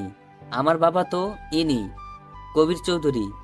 আমি আপনাকে চিনি না, আমি আসছি বলে সিঁড়ি বেয়ে উপরের দিকে চলে গেল। আমার ছেলে আমাকে চিনতে পারলো না? ভালো করেছি, এমনটাই হওয়া উচিত আমার সাথে। চোখে পানি নিয়ে সিঁড়ির দিকে তাকালো। জাহানারা বেগমের চোখে আজও পানি। কেন সেটা পরে বলবো।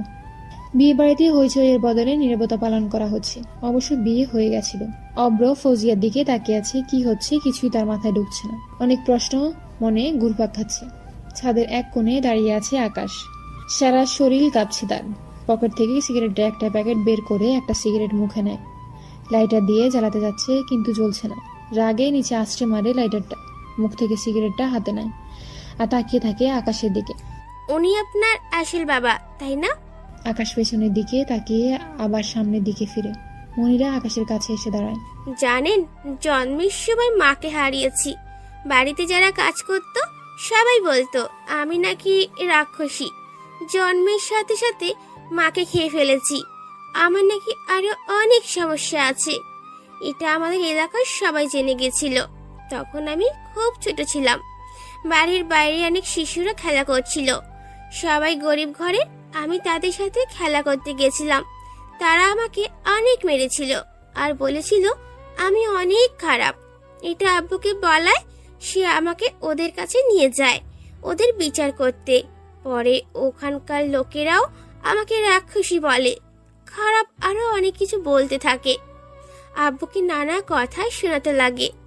তখন থেকে ভাবতে শুরু করি যে গরিবরা ভালো না, ওদের মনে শয়তানের বসবাস। তাদেরকে এড়িয়ে চলি, অপমান করি।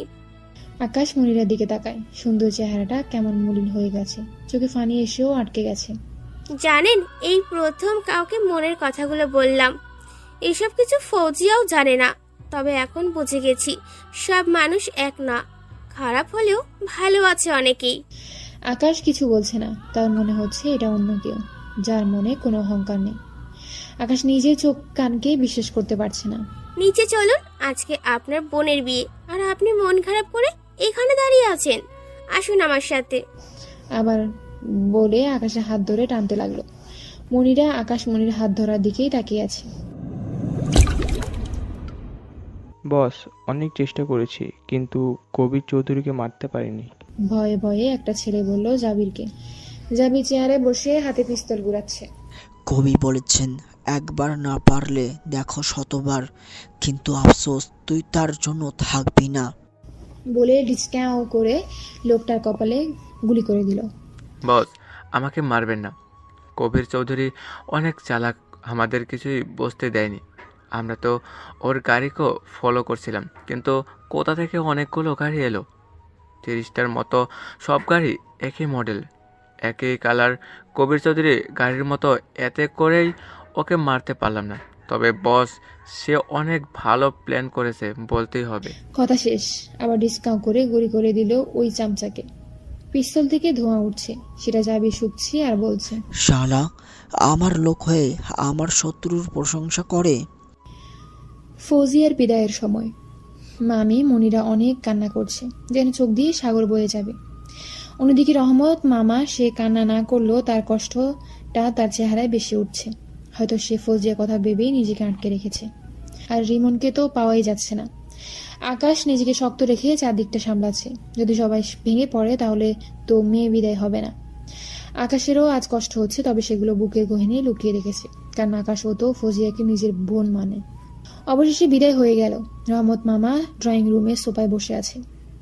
মামি তার কাঁধে মাথা রেখে নিঃশব্দে চোখের ফানি ফেলছে। কবি চৌধুরী মাথা নিচু করে বসে আছে। মনিরা আকাশের পাশেই দাঁড়িয়ে আছে। তবে রায়হান চৌধুরী অনেকবার আকাশের সাথে কথা বলার চেষ্টা করেছিল, কিন্তু যখনই সে আকাশের কাছে আসে তখনই আকাশ অন্য জায়গায় গিয়ে দাঁড়ায়।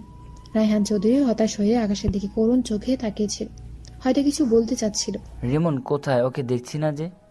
মামা, ও ছাদে আছে। ওহ মনিরা মা, তুমি তো বাড়িতে যাবা, তোমাকে এখন। মনিরা আকাশের দিকে এক নজর তাকালো। রিমন তো এখানে নেই। আকাশ, তুই একটু ওকে দিয়ে আয়। আচ্ছা মামি। আকাশ গাড়ি চালাচ্ছে আর মনিরা তার পাশে বসে আছে। জানেন, একটা বাবার কাছে সবচেয়ে কষ্টদায়ক মুহূর্ত হলো মেয়ে বিদায়ের সময়। আঙ্কেল নিজেকে অনেক শান্ত রাখার চেষ্টা করেছে, কিন্তু তার চেহারায় ভেসে উঠছিল সে কতটা কষ্ট পাচ্ছে। আকাশ সামনের দিকে তাকিয়ে গাড়ি চালাচ্ছে, তবে আজকে যতটা দুঃখ পেয়েছে তার সমান শান্তিও পেয়েছে।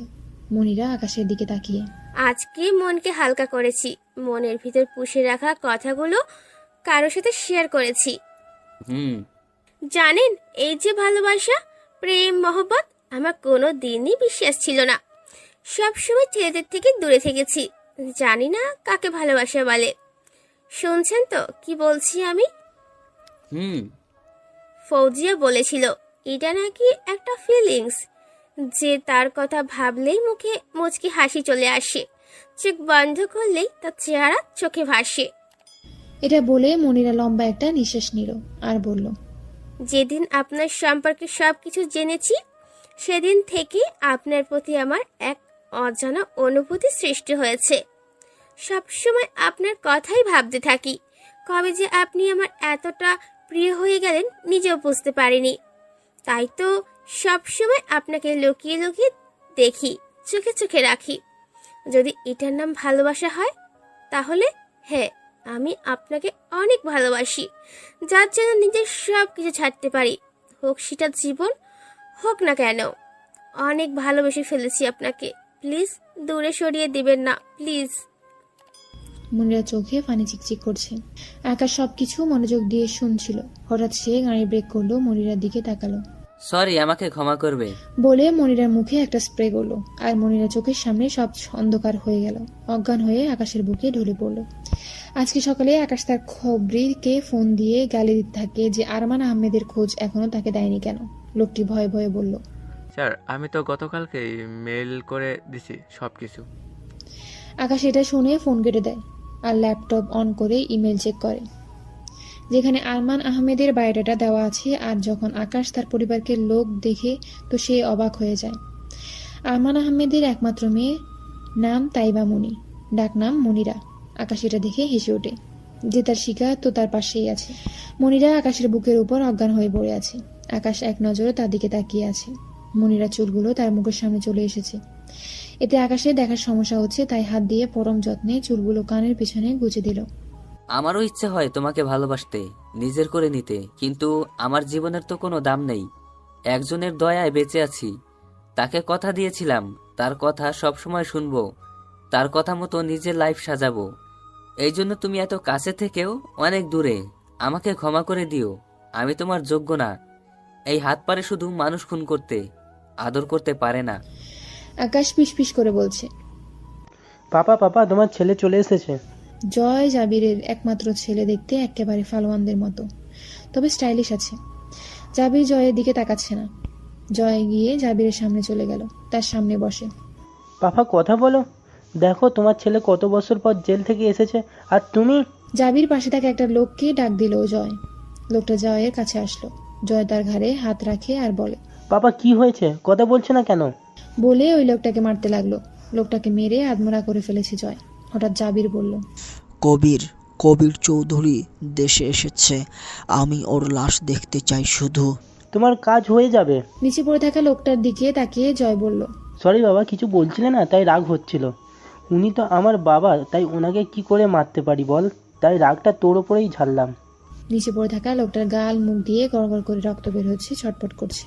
এই না না, মারবি না। এই যা, আসতে না আসতেই খুনের খাতা খুলে ফেললাম। পরের দিন সকালে চোখ মিটমিট করে খুলছে মনিরা। মাথাটা একটু ভারী হয়ে আছে তার। বিছানার উপরে শুয়ে আছে সে আশেপাশে তাকায়, কিন্তু সবকিছুই অপরিচিত। কোথায় আছে সে, আর এটাই বা কার রুম? মুহূর্তে মনিরা ঘুম ভাবটা চলে যায়, আর সে ধরপড়ে গিয়ে উঠে বসে। তাড়াতাড়ি উঠে সে দরজার কাছে গিয়ে দরজা খোলার চেষ্টা করে, কিন্তু মনে হচ্ছে বাইরে থেকে বন্ধ। কেউ আছেন? প্লিজ দরজাটা খুলুন। কেউ কি আমার কথা শুনতে পাচ্ছেন? অনেক ডাকাডাকি করলো মনিরা, কিন্তু বাইরে থেকে কোনো আওয়াজ এলো না। তাই সে হতাশ হয়ে দরজায় পিঠ ঠেকিয়ে বসে পড়ল, আর কালকের কথা ভাবতে লাগলো। গতকালের কথা মনে পড়তেই মনিরা চোখ ভরে এলো। সে তো এই প্রথম কাউকে ভালোবেসেছিল, প্রথম কাউকে নিয়ে ভাবতে শুরু করেছিল, কিন্তু শুধু ছোট্ট একটা শব্দ সরি, এটাই তার সব স্বপ্ন ভেঙে তছনছ করে দিল। সে ভাবছে ভালোবাসায় কষ্ট হয়, এটা তো জানতাম, কিন্তু এতটা যে কষ্ট হবে তা জানা ছিল না। হঠাৎ মনিরার মনে হলো কেউ দরজা খোলার চেষ্টা করছে, তাই সে দরজা ঠিক থেকে একটু দূরে সরে যায় আর একটা ফুলদানি হাতে নিয়ে নেয়। যে আসবে তাকে মেরে পালিয়ে যাবে, এটাই তার ভাবনা। দরজা খুলে একটা ছেলে, বয়স 19 থেকে 20 ভেতরে এলো, আর সাথে সাথে মনিরা তার মাথায় ফুলদানি দিয়ে বাড়ি দিল। শালা, মেয়েদের কিডন্যাপ করা তোকে তো আজ। ছেলেটা তো কিছু বলার সুযোগ পাচ্ছে না। মনিরা সমান তালে ছুঁড়োর ঘুষি মেরে যাচ্ছে। ছেলেটা অনেক কষ্টে চিৎকার করে বলল, ভাই ভাই বাঁচাও আমারে, বাঁচাও ভাই, বাঁচাও আমারে। মনিরা ছেলেটাকে কেলিয়ে যাচ্ছে, আরো অনেক গালি দিচ্ছে। হঠাৎ কেউ এসে মনিরা মাজা ধরে উঁচু করলো। মনিরা হাত পা ছোড়াছুড়ি করছে। ওই কোন হারামি আমারে ধরল রে? বলে যেই না মুখের দিকে তাকায়, অমনি মনিরার মুখ আপনা আপনি বন্ধ হয়ে যায়। একজোড়া চোখ আগুন মুখী হয়ে তার দিকে তাকিয়ে আছে। আকাশ মনিরাকে নিচে নামালো। রাজু, তুই নিচে যা, শান্তভাবে বলল আকাশ। রাজু মনিরা পাশ দিয়ে যাওয়ার সময় বলে, ওই পেতনি, তোকে আমি দেখে নেব। মনিরা তো আকাশের দিকে তাকিয়ে আছে, কারণ আকাশকে এখন অন্যরকম লাগছে দেখতে। কেন সেটা বললে ভাই চাকরি থাকবে না। ওই মেয়ে, তোমার সমস্যা কি? হ্যাঁ, ওকে এভাবে মারছিলে কেন? না মানে এটাই নাকি ভিতরে সেক্স এই মনিরা, তুই কি বলছিস? লজ্জা শরম বেঁচে খেয়েছিস নাকি? হোয়াট? না মানে আমাকে কিডন্যাপ করেছে, ওকে কি ছেড়ে দি? কিডন্যাপ ও করেনি, আমি করেছি। কেন এত কষ্ট করতে গেলেন? আমাকে আই লাভ ইউ টু বলে দিলেই তো আমি আপনার সব কথা মানতাম। শ্যাট আপ, তুমি এত কথা বলো কেন? হ্যাঁ, এই নাও ফোন, তোমার বাবাকে কল করো। না, আমি এখন আমাদের ব্যাপারে পাপাকে কিছুই বলতে পারবো না, কারণ আমি তো এখনো শিওর হতে পারিনি। ওই তোকে ফোন করতে বলছি না। মনিরা ভয় পেয়ে ওর বাবাকে ফোন দেয়, আর করুণ সুরে বলে, পাপা। রাত থেকেই মনিরা সহ আকাশের খোঁজ পাওয়া যাচ্ছে না। সবাই তো পাগলের মতো খোঁজাখুঁজি শুরু করে দিয়েছে, কিন্তু কবির খান নিশ্চিন্তই বসে আছে আর সবাইকে বলছে টেনশন না নিতে। অন্যদিকে আরমান আহমেদ, অর্থাৎ মনিরা বাবা, মেয়ে নিখোঁজ খবরটা শুনে পাগল প্রায় হয়ে গেছে। শহরের এমন কোনো জায়গা বাদ নেই সে খুঁজেনি। এমনি করে খুঁজতে খুঁজতে রাত পেরিয়ে দিন হয়ে গেল। হঠাৎ তার ফোন বেজে ওঠায় সে তাড়াতাড়ি রিসিভ করলো। আর যখন নিজের মেয়ে কণ্ঠ তার শুনলো তখন একটু হলেও জানে পানি এসেছে। Hello papa. মণিমা, তুই ঠিক আছিস তো? তোর কণ্ঠ এমন লাগছে কেন? খপ করে আকাশ মনিরার কাছ থেকে ফোনটা কেড়ে নেয়। তো কেমন আছেন মিস্টার আরমান আহমেদ? এমন কথা শুনে আরমান আহমেদ একটু ভয় পেয়ে যায়। কে আপনি, আর আমার মেয়ে কোথায়? হ্যাঁ, আপনার মেয়ে ঠিকই আছে, কিন্তু কত সময় আছে সেটা আপনিই বলবেন। আকাশ ইশারায় মনিরাকে বিছানায় বসতে বলে। আরে কে আপনি, আর কি চাই আপনার? আমার মেয়ের যদি কিছু হয় তাহলে কিন্তু। হা হা হা হা। সেটা না হয় তখন শুনবো। তো এখন কাজে ফেরা যাক। কি চাই আমি? হ্যাঁ বলুন বলুন। আমার কিছু চাই না, তবে রায়হান খানের কাছ থেকে ছিনিয়ে নেওয়া শেয়ার এবং আপনি যে অপমান করেছিলেন তার জন্য ক্ষমা চাইবেন, ব্যাস। আমি এক্ষুনি করছি, আর আমার মেয়ের কোনো ক্ষতি করবেন না প্লিজ। আপনি আপনার কাজ করুন বলে ফোন কেটে দিল। মনিরা আকাশের দিকে তাকিয়ে আছে। আকাশ মনিরার কাছে একটা চেয়ার নিয়ে বসলো। দেখো, তোমার সাথে বা তোমার বাবার সাথে আমার কোনো শত্রুতা নেই, কিন্তু তোমার বাবা আমার কোনো পরিচিত একজনের সাথে অনেক বড় অন্যায় করেছে, আর আমি অন্যায় পছন্দ করি না, তাই আমাকে এটা করতে হলো। তোমাকে কষ্ট দিয়ে ফেললে সরি। মনিরা মাথা নিচু করে শুনছিল। অন্যায় সহ্য করেন না, কিন্তু নিজে এত বড় অন্যায় করে দিব্যি ভালো আছেন। আকাশ মনিরার দিকে তাকায়। একজনকে কষ্ট দেওয়া কি অন্যায় না? মনের কথা মনের মধ্যে লুকিয়ে রাখা কি অন্যায় না? আমি জানি আপনি আমাকে পছন্দ করেন। সবার ভিড়ে আমার চোখ যেমন আপনাকে খোঁজে, তেমন করেই আপনার চোখও আমাকে খোঁজ করে, আর এটা আমি দেখেছি। তাহলে কেন আমাকে দূরে সরিয়ে দিচ্ছেন? কেন কষ্ট দিচ্ছেন আমাকে? মনিরা আকাশের হুডিটা ধরে ফেললো। আকাশ মনিরার কথা শুনে একটু হাসলো। আমাকে তুমি চিনো কতটুকু? তুমি কি জানো আমি কি কাজ করি? দেখো, আমি চাইলেও তোমাকে নিজের করতে পারবো না। আমার এই অনিশ্চিত জীবনে যখন তখন আমার মৃত্যু আমাকে ডাক দিতে পারে। মনিরা চোখে ফানি নিয়ে বলল, হোক না মৃত্যু কাছে, হোক না অনিশ্চিত জীবন, কিন্তু যত দিন আছেন ততটুকু সময় আমাকে দিন। আকাশ মনিরার দিকে একটু তাকিয়ে মনিরার চোখ দুটো লাল হয়ে গেছে। সাথে নাগের আগাও যেন অন্যরকম সুন্দর লাগছে ওকে। আকাশ দুই হাত দিয়ে মনিরার দুই কাল ধরলো। আকাশের ছোঁয়া পেয়ে মনিরা চোখ বন্ধ করে দিল। দু চোখের ফানি পরম যত্নে মুছে দিয়ে উঠে ঘর থেকে বের হয়ে গেল। মনিরার প্রচুর ক্ষুধা লেগেছে, কিন্তু কি খাবে? মনে মনে আকাশকে গালাগাল দিচ্ছে। রাক্ষস, গুন্ডা, নিজে তো পেট ভরে খেয়ে নিয়েছে। একটা বাচ্চা মেয়ে যে না খেয়ে বসে আছে, সেটার খাবার কি তার আছে? দরজায় একবার নক করে ভিতরে ঢুকলো রাজু। রাজুকে দেখতে একেবারে আপু ভাইয়ের কপি, বডির দিক থেকে যেন ফুদিলেই উড়ে যাবে। মনিরা ওর দিকে তাকিয়ে ভ্রু নাচায়। এটা দেখে রাজু ভ্রু নাচায়। ওই কি হয়েছে? এটা দেখে ভয়ে রাজু দরজার পেছনে চলে যায়, আর ওখান থেকে মুখ বাড়িয়ে বলে, মিস পেতনি, ভাই আপনাকে খেতে ডাকছে। অন্যদিকে, আচ্ছা, আমাকে কি এখন বাড়ি নিয়ে যাবেন? আমি এখন বাড়ি যাব না, চলেন না অন্য কোথাও যাই বেড়াতে। জানেন, বেড়াতে আমার অনেক ভালো লাগে। জানেন একবার কি হয়েছে, আমি আমার বন্ধুদের সাথে। ওই মাইয়া, তুই কি থামবি? এমনিতেই কিন্তু মাথা গরম আছে, তার উপর তুই সেই সকাল থেকে মাথা খেয়েই যাচ্ছিস। আর একটা কথা বললে খবর আছে। আপনি আমাকে ধমক দিচ্ছেন কেন? জানেন আমার পাপা আমাকে এমন করে বলে না। আমিও আপনার ধমকের প্রতিবাদ করতে পারতাম, বেঁচে গেলেন আপনাকে একটু ভালোবাসি বলে। তা না হলে দেখিয়ে দিতাম তাই বা মনি ওরপে মনিরা কি জিনিস। গাড়ি চলছে তার আপন গতিতে। মনিরা বাইরের দিকে তাকিয়ে কথা বলেই যাচ্ছে, কোনো থামার নাম নেই। আকাশের হাসিও পাচ্ছে, আবার রাগও হচ্ছে। মনে মনে ভাবছে যে করেই হোক কথা বন্ধ করতে হবে। তাই আকাশ গাড়ি থামিয়ে মনিরার দিকে তাকালো। আকাশ মনিরার দিকে তাকালো। এবার হয়েছে। মনিরার হাত বাঁধা পেছনের দিকে করে, মুখে টেপ মারা, তাই সে করে যাচ্ছে। আকাশ মনিরার চেহারা দেখে ক্লোজ আপ হাসি দিল। সকালে খাওয়ার টেবিলে মনিরা রাজুর মধ্যে অনেক লড়াই হয়েছে। রাজু আকাশের ছোট ভাইয়ের মতো। সে অনাথ, দুনিয়ায় কেউ নেই তার। তবে সে একজন ভালো মনের মানুষ। গরিব দুঃখীদের সব সময় সাহায্য করে আকাশের মাধ্যমে। ভাই, ওনাকে বলে দাও আমার থেকে দূরে থাকতে, নয় কিন্তু তার চুল সব ছিঁড়ে দেব। কি বললি তুই? দাঁড়া। মনিরা উঠে তেড়ে গেল রাজুর দিকে। ওই হচ্ছেটা কি? রাজু চুপচাপ চেয়ারে বয়। আর তুমি, তোমার তো ক্ষুধা লাগে না? যদি লাগে তাহলে বসেন আর আমাকে উদ্ধার করেন। আকাশ চোখ গরম করে। মনিরা আকাশের দিকে তাকিয়ে হেসে বসে পড়ে। আরে অপু ভাই। হ্যাঁ ভাই। উঠে দাঁড়িয়ে রাজু। আকাশ রাজুর দিকে চোখ গরম করে তাকিয়ে আছে। মনিরা খাচ্ছে আর আশেপাশে তাকাচ্ছে। বাড়িটা বেশ বড় আর গোছালো।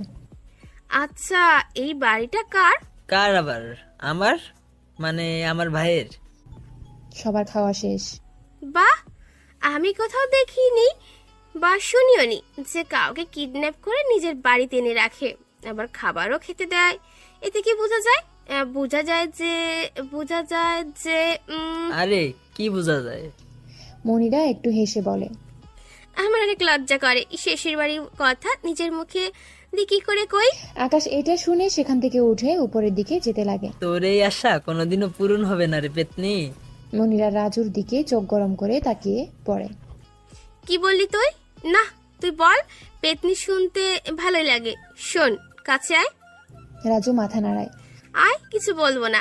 রাজু মনিরার পাশে চেয়ার টেনে বসে। তোর কি মনে হয় না বাড়িটা অনেক ফাঁকা? ভাব, যদি তোর ভাবি থাকতো তাহলে কি হতো? আরো ভাব, সেই ভাবিটা যদি আমি হই তখন কি হবে? না না, সেটা সম্ভব না। এর জন্যই তো তোর হেল্প চাই। বল না, কি করলে ওই হিটলারের মনে জায়গা পাবো? পাগলি একটা। বলে হেসে দিল আকাশ, কারণ সে উপর থেকে তাদের দেখছিল, এদের কথা শুনছিল। হঠাৎ তার ফোন বেজে ওঠে, তাই সে ঘরে চলে যায়। কিছুক্ষণ পর রাজু, এই রাজু। আকাশ চিৎকার করে ডাকছে। মনে থাকবে? এই একটা বিষয় ভাই অনেক দুর্বল, আমাকে ডাকছে, আমি যাই। আর আমি এটা আগে থেকে জানতাম। হ্যাঁ বলো ভাইয়া। ওকে বল, আমরা এক্ষুনি বের হব। হ্যাঁ, ভাবিকে বুঝি? আকাশ শার্ট পরছিল। হ্যাঁ। ওই কি বললি তুই? রাজু হেসে বলল, কিছু না বলে সেখান থেকে পালালো। আকাশ নিজের মাথায় নিজেই চড় মেরে বলে, কন্ট্রোল আকাশ, কন্ট্রোল। বলো, এবার কথা বলো। আকাশ গাড়ি চালাচ্ছে আর মনিরার দিকে একটু করে তাকাচ্ছে। কিছু সময় পরে সে খেয়াল করলো মনিরার ফর্সা মুখ লাল হয়ে গেছে, সাথে চোখ দুটো কেমন চুপ হয়ে যাচ্ছে। সে ও করছে না। আকাশ তাড়াতাড়ি গাড়ি ব্রেক করে মনিরার সব বাঁধন খুলে দেয়। আকাশ তাকে এমন ভাবে বাঁধেনি যাতে সে কষ্ট পাবে, তাহলে সেন্সলেস। মনিরা, ওই মনিরা, কথা বলো। আকাশ মনিরাকে ঝাঁকাচ্ছে আর বলছে, কথা বলো, কি হয়েছে তোমার? চোখ খোলো। ওই। আকাশের চোখে বিন্দু বিন্দু ফানি দেখা দিচ্ছে। তার মনে হচ্ছে তার প্রিয় কিছু তার থেকে দূরে চলে যাচ্ছে। মনের ভিতরে অজানা একটা কষ্ট হচ্ছে, যেমনটা হয়েছিল তার মাকে হারিয়ে। ওই বাচাল মেয়ে, কথা বলো। আচ্ছা, তুমি এখন থেকে যত পারো কথা বলো, কিছু বলবো না। চোখ খুলো প্লিজ। ফানির বোতল থেকে ফানি নিয়ে মনিরা মুখে ছিটালো, কিন্তু কোনো কাজ হচ্ছে না। আকাশের চোখের এক ফোঁটা পানি মনিরা মুখে পড়ল। তখন আকাশ মনিরার দিকে ভালো করে খেয়াল করলো। এমন অবস্থায় মনিরাকে অনেক মায়াবী লাগছে। আকাশ তার চোখে হাত দিয়ে দেখে তার চোখ ভিজে গেছে, কিন্তু কেন? আমি কান্না করছি? হ্যাঁ, এটাই হওয়া উচিত। তোমাকে হয়তো কষ্ট দিয়ে ফেলেছি, তার ফল ভালোভাবেই পাচ্ছি। হসপিটাল, হ্যাঁ হসপিটালে যেতে হবে। হঠাৎ দুটো হাত এসে আকাশের চোখের পানি মুছিয়ে। থাক, অনেক হয়েছে, আর কান্না করা লাগবে না, যা পোছার পুছে গেছি। আকাশ মনিরার দিকে তাকিয়ে দেখলো সে আকাশের দিকে তাকিয়ে হাসছে। এটা দেখে আকাশের রাগ মাথায় চড়ে গেল, আর সে মনিরার গালে ঠাস করে একটা চড় লাগিয়ে দিল। গাড়ির দরজা খুলে বাইরে চলে গেল আকাশ। মনিরা আকাশের চড় খেয়ে হাসছে। আকাশ বাইরে একটু দূরে গিয়ে বসে পড়ল। যে হাত দিয়ে মনিরাকে মেরেছে সেই হাতের দিকে তাকাচ্ছে। একটু আগে তার মনে হচ্ছিল তার প্রাণ পাখিটা ছটপট করছে। মনিরাকে অমন অবস্থা দেখিয়ে অনেক কষ্ট হচ্ছিল। মনিরা যখন গাড়ি থেকে বের হবে তখন আকাশের ফোন বেজে ওঠে, কিন্তু ফোনটা গাড়ির মধ্যে, তাই ফোনটা হাতে নিয়ে দেখে ওর বাবা আরমান আহমেদ ফোন দিছে। তাই মনিরা রিসিভ করে। পাপা, তোমার জামাইরে পাইয়া গেছি। আকাশ আর মনিরা পাশাপাশি বসে আছে, কারোর মুখে কোনো কথা নেই। এমন ভাবে বসে আছে যেন দুজন অপরিচিত কেউ। পরিবেশটাও আজ এদের সাথে তাল মিলাচ্ছে। সমস্ত জড়তা ভেঙে আকাশ বলল, তুমি আমাকে যেমনটা ভাবো বা দেখছো আমি এমনটা না। ধরে নিতে পারো এটা আমার ছদ্মবেশ। আকাশ মনিরার দিকে তাকিয়ে বলল, আমার জীবন অনিশ্চিত মনিরা। সব সময় মৃত্যু আমায় তাড়া করে বেড়ায়। তার থেকে বড় কথা, আমি যে রাস্তায় চলি এটা থেকে ফেরার পথ নেই, অনেক শত্রু এই রাস্তায়। তাই আমি চাই না আমার জন্য আমার প্রিয় কোনো মানুষের ক্ষতি হোক। মনিরা শুধু আকাশের কথা শুনছে। আমিও মানুষ, ভালোবাসার অধিকার আমারও আছে, কিন্তু আমি পারি না, পারবো না আমি। এটা বলে আকাশ অন্যদিকে তাকায়, চোখের বিন্দু বিন্দু পানি লুকিয়ে মোছে। কি এমন পরিচয় যার জন্য আপনি কাউকে আপন করে নিতে পারবেন না? কি এমন কাজ করেন যাতে আপনার জীবন সংশয়? মনিরা আকাশের দিকে তাকিয়ে, কিন্তু আকাশ অন্যদিকে তাকিয়ে আছে। একটু চুপ থেকে একটা বড় নিঃশ্বাস নিয়ে আকাশ বলল, একে এর নাম শুনেছো? কি ওই গ্যাংস্টার একে নাকি? তো ও তোমার না, এ হতে পারে না। আমি যেটা ভাবছি আপনি। চলো, তোমার বাবা তোমার জন্য অপেক্ষা করছে।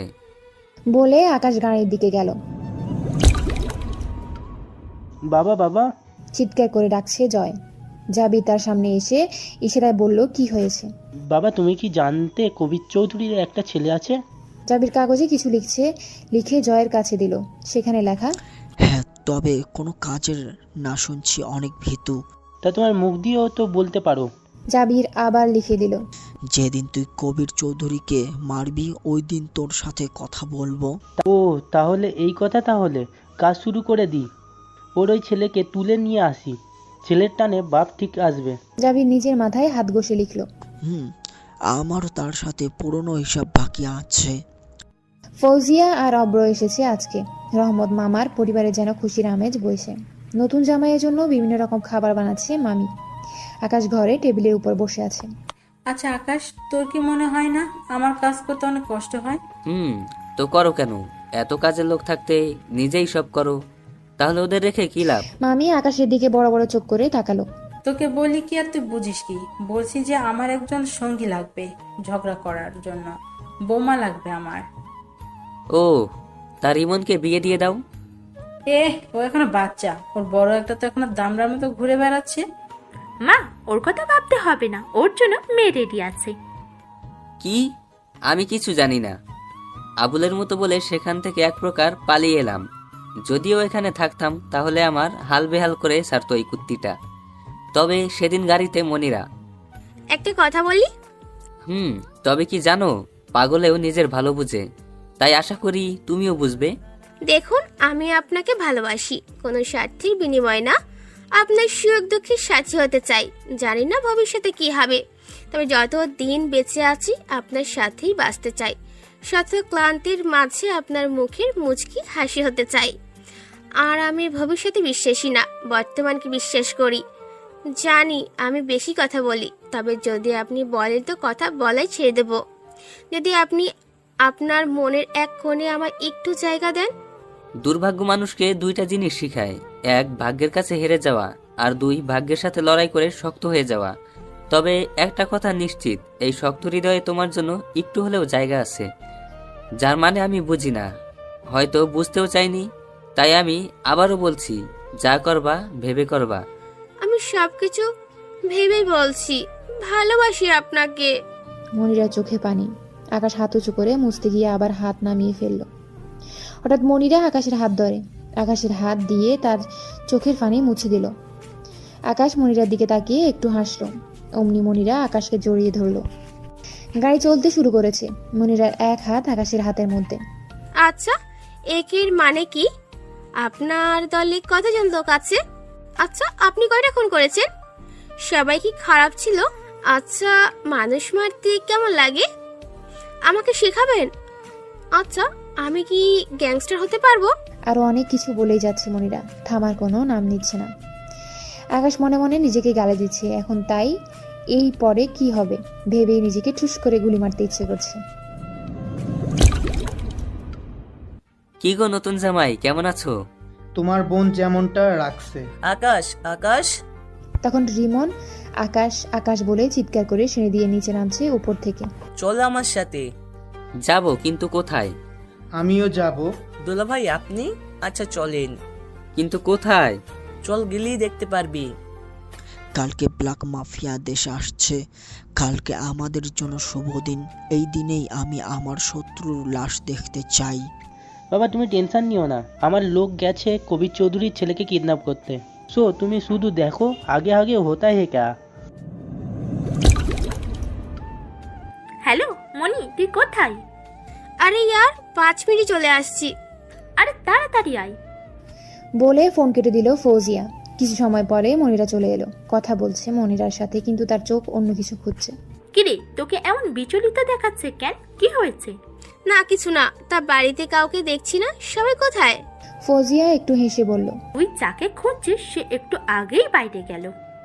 ও এই আমি আবার কাকে খোঁজ করছি? হ্যাঁ কি বলস তুই এইসব? না, আমি আবার কখন কি বললাম?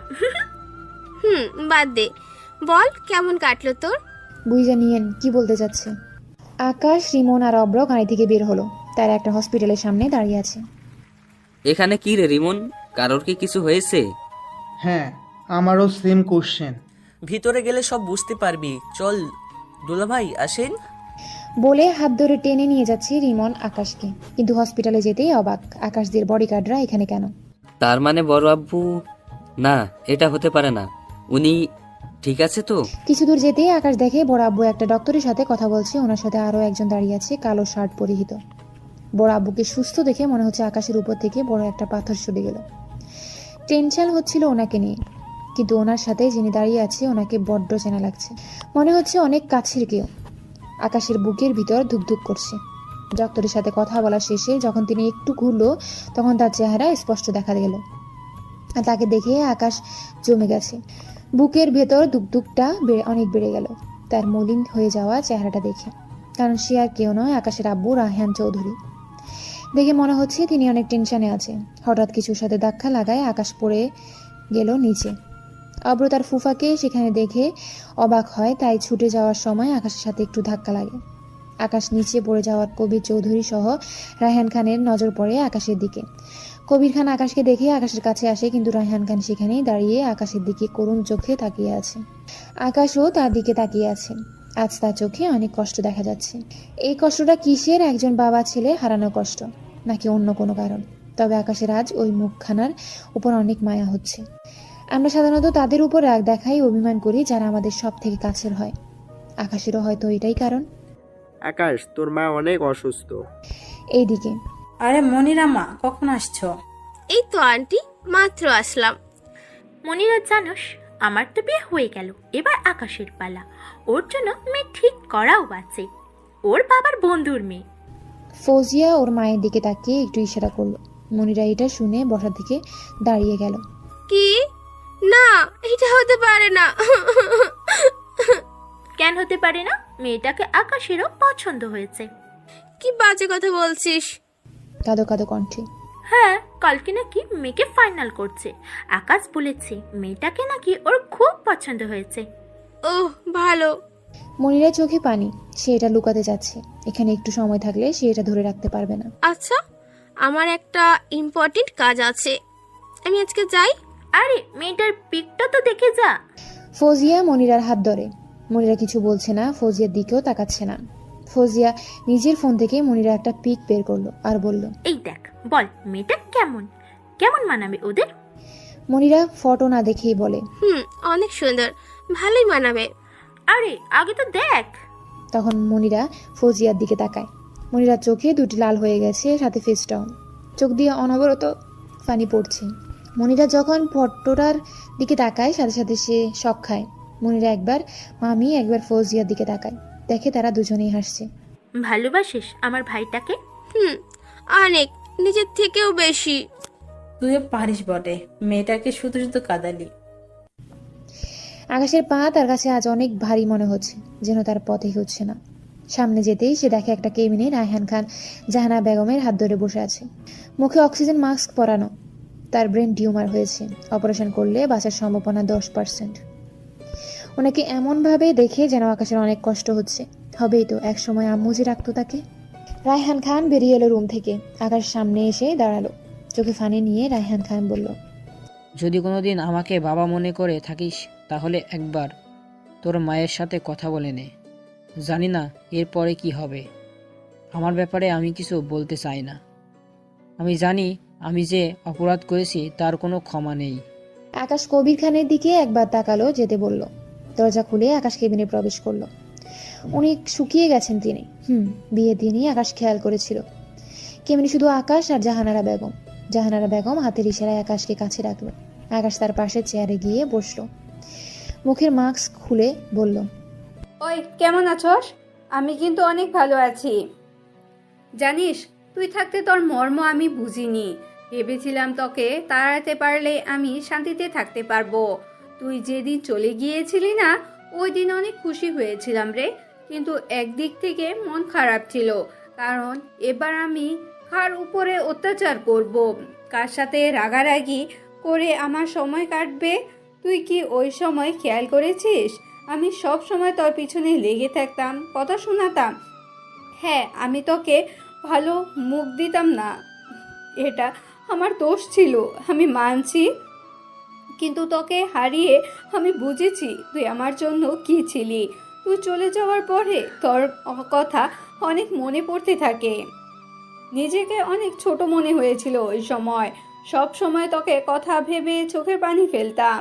তোর আব্বুকে শুধু বলতাম তোকে এনে দিতে, কিন্তু তুই তো তোর কথা ভেবে আমি কোনো বাচ্চা নেইনি, কারণ তখন তুই আমার সন্তান হয়ে গিয়েছিলি। তুই প্রথম যে আমাকে আম্মু বলতো, যেদিন তোকে বিয়েতে দেখেছি ওই দিন আমি তোর সাথে কথা বলতে চেয়েছিলাম, কিন্তু নিয়তির কি বিধান, ওই সময় আমার মাথা ব্যথা শুরু করে, আমাকে একটা রুমে দিয়ে যায়। ডাক্তার বলেছিল বেশি চিন্তা না করতে, না হলে নাকি আমার সমস্যা হবে। কিন্তু আমি যা করেছি এটা সব সময় আমার মাথায় থাকে। কি করে ভুলি বল? আমি যে অপরাধ করছি এটা তার কাছে অনেক জঘন্য। তার চোখের পানি দুই পাশে দিয়ে গড়িয়ে পড়ছে। আকাশ মাথা নিচু করে বসে আছে। আমি তোর কাছে ক্ষমা চাচ্ছি না, কারণ আমি জানি আমি যা করেছি এটা ক্ষমার অযোগ্য। আরে আমি তো পুরো মহিলা জাতির কলঙ্ক। তবে একটা অনুরোধ, আমি চলে গেলে তোর বাবা একা হয়ে যাবে রে, পারলে একটু দেখে রাখিস। আকাশ আর থাকতে পারলো না, এক প্রকার দৌড়ে কেবিন থেকে বেরিয়ে এলো। আকাশ কারো সাথে কথা না বলে হসপিটাল থেকেই বেরিয়ে গেল। আকাশ গাড়ি চালাচ্ছে পাগলের মতো, কোনো দিকেই খেয়াল নেই তার। একটু আগে বলা কথাগুলো তার মাথায় ঘুরছে। হঠাৎ একটা ট্রাক এসে আকাশের গাড়িতে বাড়ি দেয়।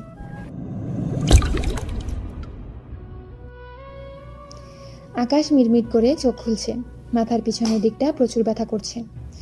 সে চারিদিকে তাকিয়ে বুঝতে চেষ্টা করছে সে এখন কোথায়, কিন্তু চারদিকে গুটগুটে অন্ধকার।